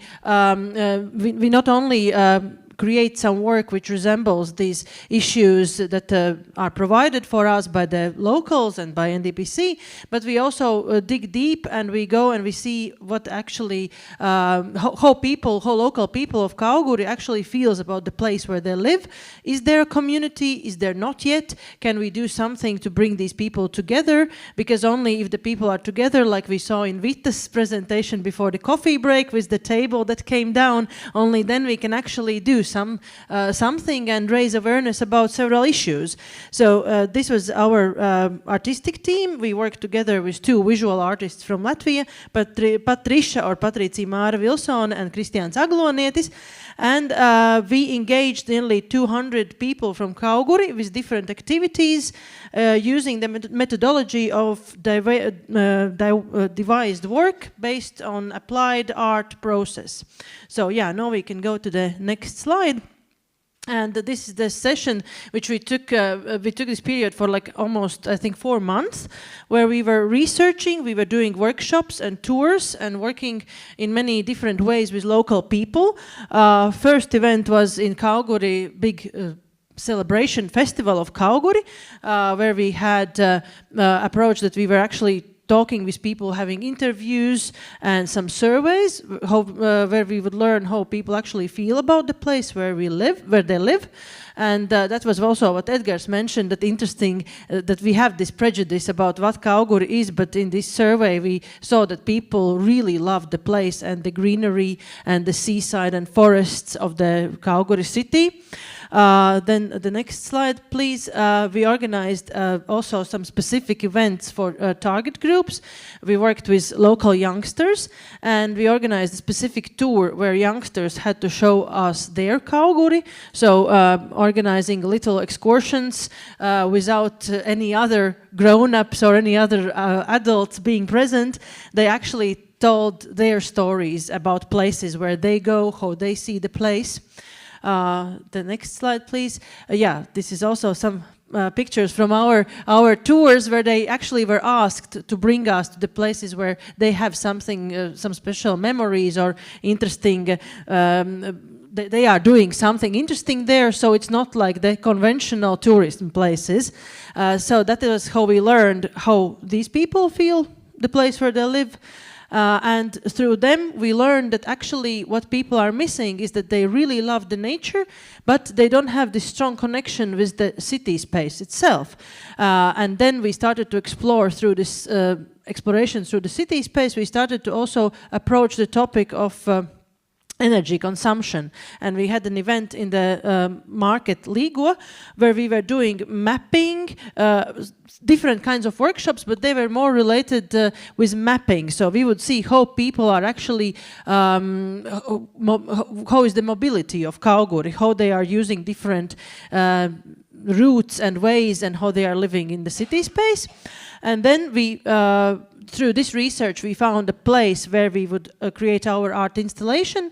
And installation was based on all these stories and all these events which we experienced before. So it was dedicated to these things what people actually really love about their place, this hominess,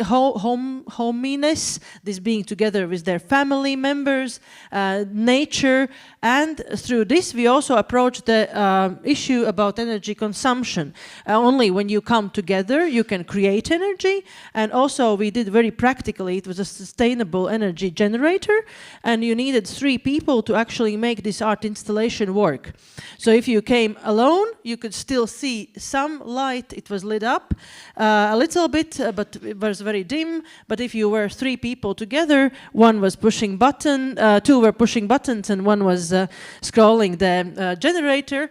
And in that case, you could get the full scape of the art installation. And that is how it looked in the end. So we kind of approached this matter also on philosophical basis, that to create energy you have to come together, but also practically embedded these principles in our installation, which was also created from materials that were secondary used materials. So in any way, we try to make it as sustainable as possible. And I think we succeeded, because this installation was in city space for 1 month. And as somebody told us that a lot of people actually said that it will last maybe 3 days. It was not true. And that made us very, very happy, because we could really see that people feel this connection. And they really enjoyed it.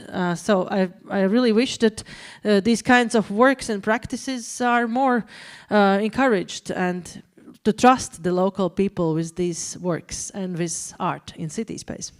Thank you, Eva. Thank you, Edgars. So, thank you. You can just leave it on the table, yeah. So as we could see from the cases, they were really different, and now this last one more about the engaging with the social fabric of the community to be able to understand more about these energy consumption issues. And I'm glad about that as the manager of this project, that these are really diverse and show the different approaches creatives can take in engaging with the citizens and what kind of results, what kind of happenings that can bring. But now we are in this phase of our event. We have one more talk, one more discussion, and I would invite Faria Noor from Stapeln to serve as the moderator of the discussion, and of course the panelists Vita, Inese, Jenny, and also Markku Hannonen from City of Kotka. Please, you are invited on the stage. Thank you. Do we have more mics? Yes. Yep. Okay, then I can sit on there.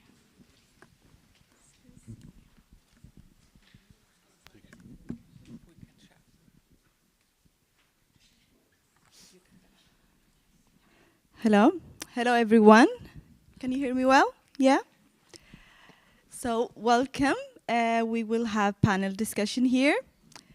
First of all, I can start with, my name is Faria Noor, and I'm project leader at Stapeln Malmö. Stapeln is, for those of you who don't know, a creative hub and culture incubator in southern city, Malmö. And I have the pleasure of being part of and moderating this panel discussion. And we will talk about the collaboration model CCI4Change today. So it will be like this, that we have this discussion, and at the end, the audience will have time to ask question or comment, one or two, if we get time. So I can start with, first of all, give the floor to maybe Markku Hannonen, who is new in the stage. He is the director of urban planning in the city of Kotka. And he can, could you briefly introduce yourself and tell us your role in this project? All right. Hello, everyone. Greetings from Kotka, the southeastern part of Finland.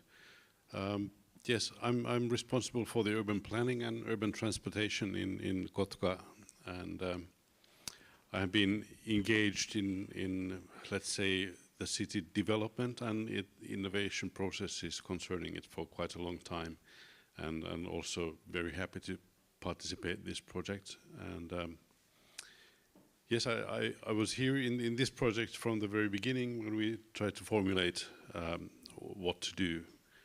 And my role, I would say it's more connecting the city with the idea of using the creatives for solving problems and also to change the mindset of the inhabitants. Thank you. And just to say, I can maybe connect our discussion with the talk Krista opened for our gathering today, which is like we will mark the launch of CCI4Change collaboration, but at the same time we will also, this will help us rethink how we approach sustainability. So my first question for all of you will be, what is this collaboration to work it very well? What is the first steps that we can take for those of, for example, in the audience who want to test this type of collaboration? I can maybe start very quickly and give a floor also to my colleagues.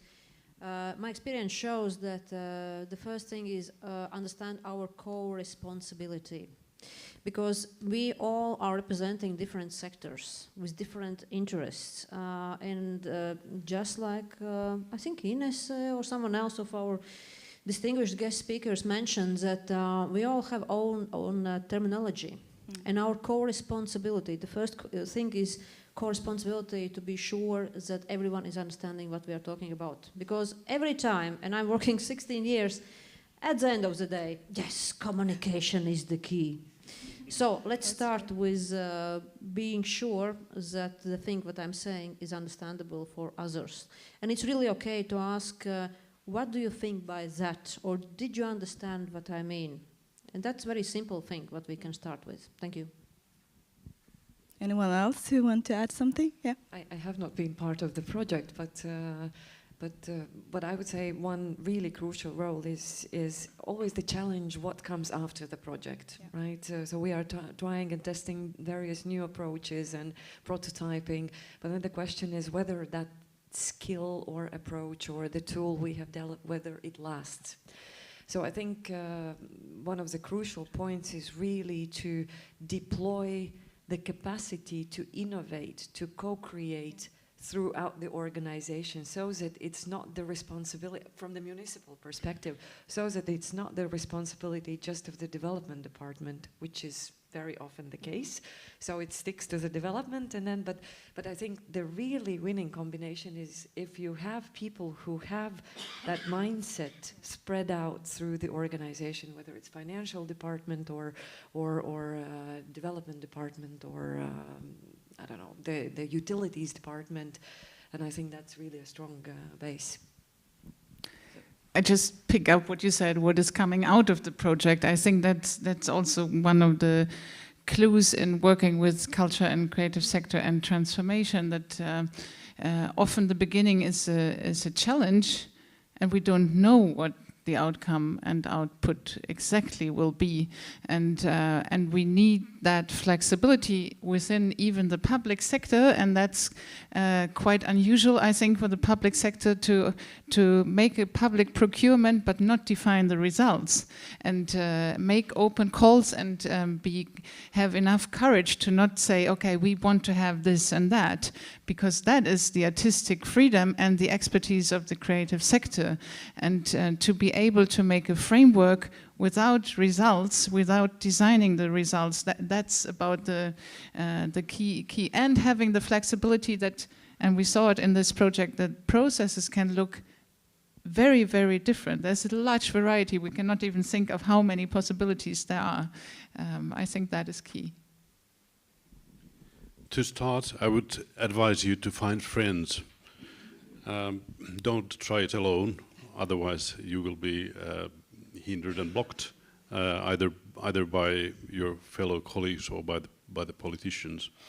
So you need to get some good minds together who represent different branches of work, and you need to create like a credible proposition to start with. Thank you. Jenny, you have worked with the EU and regional levels. What do you think that makes this collaboration effective and at the same time relevant today? Yes, and I would say the EU has some pioneers in thinking in these kind of, at least, and it's not that I love everything that Ursula von der Leyen does, but that she came up with the concept of putting the cultural and creative sector into the center of her new European Bauhaus project, I think was really a pioneer thinking, and is also seeing that maybe Europe has something special in their building environments, and which is so much part of our culture. On a regional level, I think we really, you said making friends, but there's so much into it that we really have to overcome organizational silos as well within our own organizations, and then we reach out. We have to be open-minded to be able to reach out, and then I think as one very, very important part, and we haven't talked about it so much yet, is knowing and really a deep understanding for the capacity of the cultural and creative sector, because it has so many different, there's so many different both expertises but also methods how the sectors, and now we had a lot of design, but we also had game, and there's the artistic sides, and there's even music and literature and journalism and film and storytelling knowledge and deep material knowledge, deep knowledge about how to apply digitization. So there's so many different parts of it, and to build bridges we have to know about that. And reflecting on your own keynotes and listening to other presentations today, what do you feel is the most challenging, or something that you feel like working across the sectors that confirm your own experience? Do you feel like something is, oh, that part must be kind of challenging for us working on this sector instead of, for example, innovation sector and then culture sector? Should I start so with the you, maybe? Question is about the barriers. What would I see as the exactly the as most challenging? Exactly. Working across disciplines. Yeah. Okay, I think it's really having a very strong motivation. Why do you want to do that? And that's about openness and curiosity. That you are really curious to learn other perspectives, and then I think on a very practical level, to be ready to give up your idea, because my experience shows that very often when people come together, they have already some sort of a formulated solution in their heads, or idea. How is it to do things correctly? Like, or what would be the best solution? But I think the really great process starts when everyone puts the ideas on the table and is ready that his or her idea is being torn apart, not being defended. And then the magic happens. Because then you start building on each other's experience. And that's difficult, because that's about the human psychology. So I would say that's my experience. I may continue. Our minds are locked in this so-called prisoner's dilemma. I do believe you know that, and the short version is that in conditions when I don't know how the other part will act, I'm acting according to my selfish interests. And only when we realize that if we are acting towards collective interests, we are getting more. I think that those locked minds is the biggest challenge, and therefore I do believe that beauty and systemic thinking will save the world. What I mean by that, systemic thinking means some great principles in science which are discovered by science. And actually they are quite simple. They are related with climate changes, but actually they can be related also to our daily activities and daily decisions, and also consequences that happens. So therefore my mission to overcome this barrier, which I see all the time in our society, is to find a great way how to visualize those principles of systemic thinking in very popular way, so that people understand. So once again, power of visualization. But short answer is that those locked minds, it's very hard to get to them. So, but I see that there are some principles which still can be used. But I cannot do it alone, and we have to do it together. Yeah. It's perhaps a little bit difficult to define like the major one challenge, because the path is full of challenges at every stage. But in my mind, perhaps the most difficult thing is to get moving. So you need to have some courage to initiate, and then you need to believe in the process strong enough so that you're able to sell the idea, and other people will be buying your story. And then you also need to have quite a lot of trust for your first of all your friends, and then also in the process itself. And I think that trust it can grow as a process of learning. You need to learn that this is a trustworthy process, and for instance, I trust these kinds of processes, and I've learned it through going through them. And so, for me, it's quite easy to relax and realize that there will be something worthy of all the pain. Yes, you're very right, and then picking up something you said in your keynote, Ines, is that one big challenge is that the public sector, and I think the public sector has a very important role in these different kind of cross-sectoral collaborations. We are not really equipped yet for this experimental kind of work and trusting in a process. That's not what we normally do. So there we really have to learn from the creative sector and be getting better in improvising also, and maybe sometimes also stand still for a while and think, okay, here are some kind of dissonances, but we take it, we wait, and we trust in the process, and then maybe we have to improvise and take the next step, and we still don't know the result, but we do it, but we still do it that way, and this is maybe we just have to learn a little bit more from the methods of our sector. Just a little addition.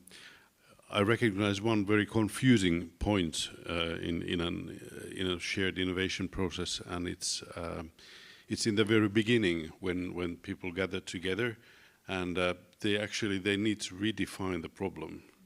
They need to re-understand what we are talking about, and usually the problem is not the one you present it yourself, and that's kind of confusing and sometimes frustrating. But the result is usually worth it.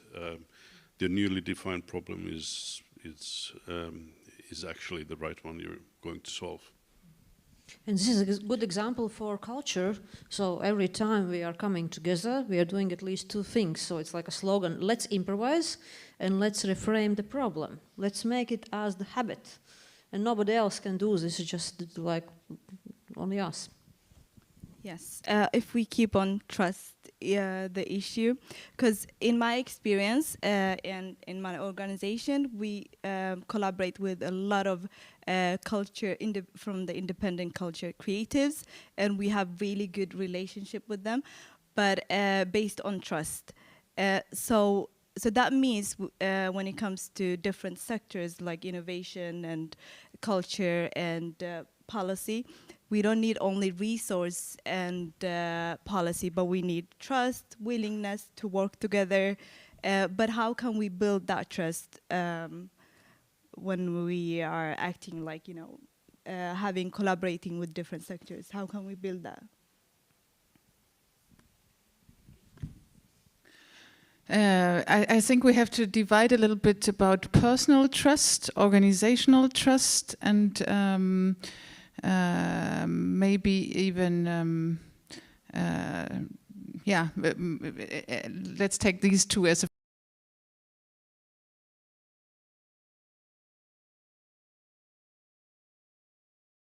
mindset of experimenting.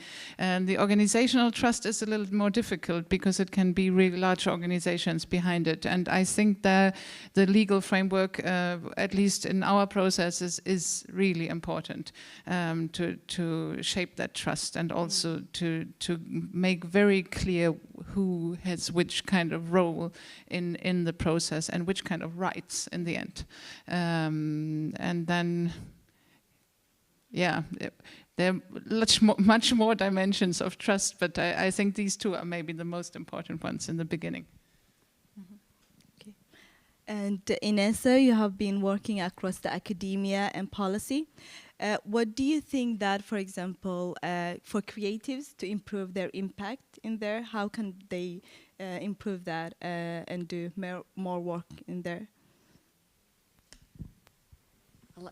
Indeed, it comes back to individuals, and I think you have to have very good examples, because there is always, like, if you have a good I mean, people want to be with those who are good and happy, and they want to follow, and they enjoy being with successful people together. So I think if you find these success stories, it's a good start that you have some references. And therefore, I'm a very, very strong believer and very passionate about international cooperation. As you were raising question about EU level or regional cooperation, I do believe that that is the only strategy for countries like, for instance, Latvia, which is so scarcely populated. Like the region where I come from, we are like 2-4 people per square kilometer in some areas. Like, of course, you do not have all the knowledge and expertise present. So the only way you can get it in is to bring it from somewhere else. So I think it's about, it's really about, again, coming back to being open and seeing the value, learning from others, and not only learning from the success stories, but also from the failures, because failure is a great learning point. So, but networking and going out, reaching out, I think that's important. Absolutely, yeah. And Vita, you said that you have spoken about the Tango for Tree, which is like the communities, the municipalities, and creatives. If I may say that triangle, how would that actually really work together? You know,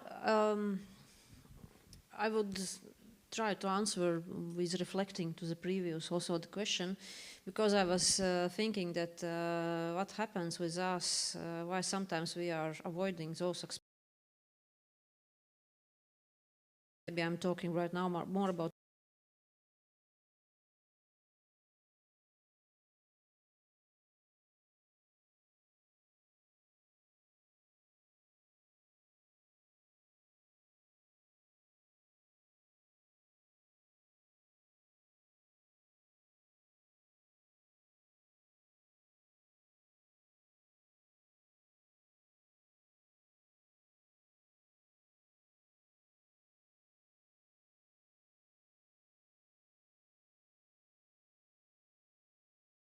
risks. Coming back to your question about this tango between 3 players, actually there are more than 3 players. There is industry in general, conventional, there is science, which is very, very important, also player in that. I should say the following, that the keyword bridge is important in this case. But this bridge is consisting of small pieces, and sometimes, once again, I'm coming back to this keyword, which I mentioned in the beginning of this panel discussion. It's about our core responsibilities that all of us, we are making this bridge. There is no external enemies. If something is not going okay with me, I always have to ask whether I did all the things which is possible, not to make some bad things happening. So, main idea is about taking back the responsibility. I'm trying to keep the word not responsibility, but co-responsibility, because when we are talking about collaboration, it's about co-responsibility of us. So that's kind of, it's very simple word, but this is kind of my things which when I'm coming back to my experience, I see that we are too much avoiding this part, and that's the reason why sometimes bigger things are not happening. Thank you. Yeah, because all of you have been some way, somehow worked closely for this collaboration model, some of you as observers. And I think we have mentioned several times during our process in the CCI4Change collaboration model the impact from the communities and that they have voice in there. So what would you say that, how can we ensure that communities have influence in this model? Yeah, you can start with that, Vita. Very quick answer from my side would be that let them show and make it visible for others and also for them, that they can see how practically they can influence something, that something's changing. Like this similar example which I show, that just one step or one sitting and there is already some changes, and I can change the things, even if small things. Anyone else who want to add something? Okay, I think to have them engage in a meaningful way, you need to make it a genuine agency for these people. So it's not just a participatory action, which is quite common.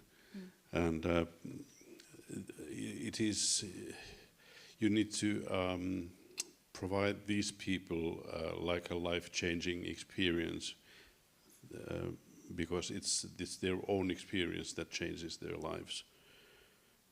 So, thank you. I think that's my view on it. Yeah. And Ines, I want to add something more. Very quick. Just in best case, you make them part of the process, if possible. I would just compliment on what Jenny just said and start as early as possible. Because nobody likes changes in deep inner sense.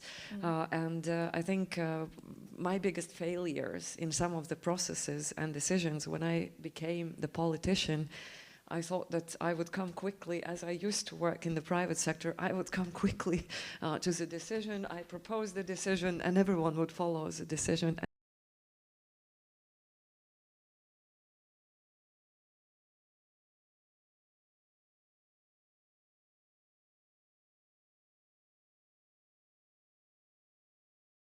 In our bioregion initiative, we have 13 institutional partners from very different areas who have signed the memorandum of goodwill for establishing the bioregion. And we are resisting a lot on coming to very formal structures on running the bioregion, so that actually everyone feels a sense of belonging. Not just we have this one organization or one coordinator for the initiative, and that's his or her responsibility. So it may be two responsibilities. I sometimes make clear in the beginning, like, I am responsible for the process itself, but not for the result. So I'm immediately giving away the power of forming the result. It's not me and not the public sector. So go for it. But it can change throughout the process, and then you have to talk about it. So yeah, maybe it's a structure, an open structure. I think it needs a structure to happen, but I don't know if this is a solution. But I would think that at the time of commissioning, as a commissioner, you should be open of your values, so that you would communicate that these are the values we want to propose and promote, and so it's already in an open call. It's open for any artist who wants to commit to the same values. So you're not in a conflict of values when it's the time to work. Just that's one opening point. I'm looking at the time, so thank you for your insights. I think all of you are hungry and want to have some lunch. So thank you, everyone. Thank you.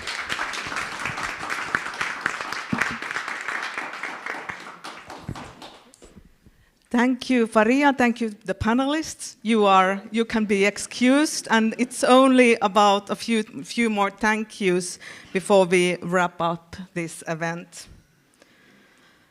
So we have come to the end of this event, not to the end of the CCI4Change collaboration model. I hope we keep on working on it, developing it. So please visit this website of CCI4Change.eu in the coming days and weeks and months, and see how it develops and finalizes, and we will work on it to make it work for all of us. So thank you for giving your feedback.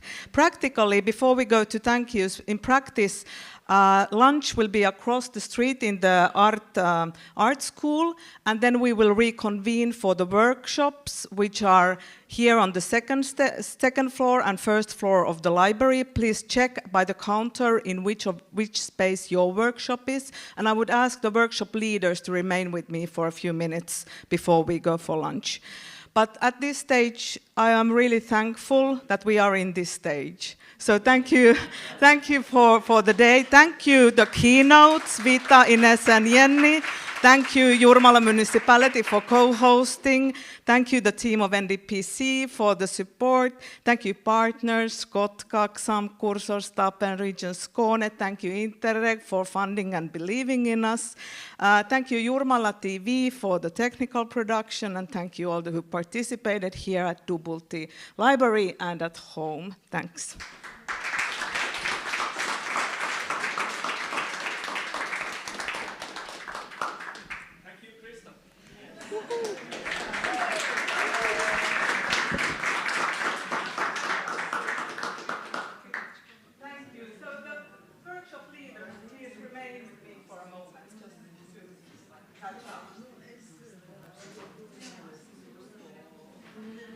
Anu and Alina, please.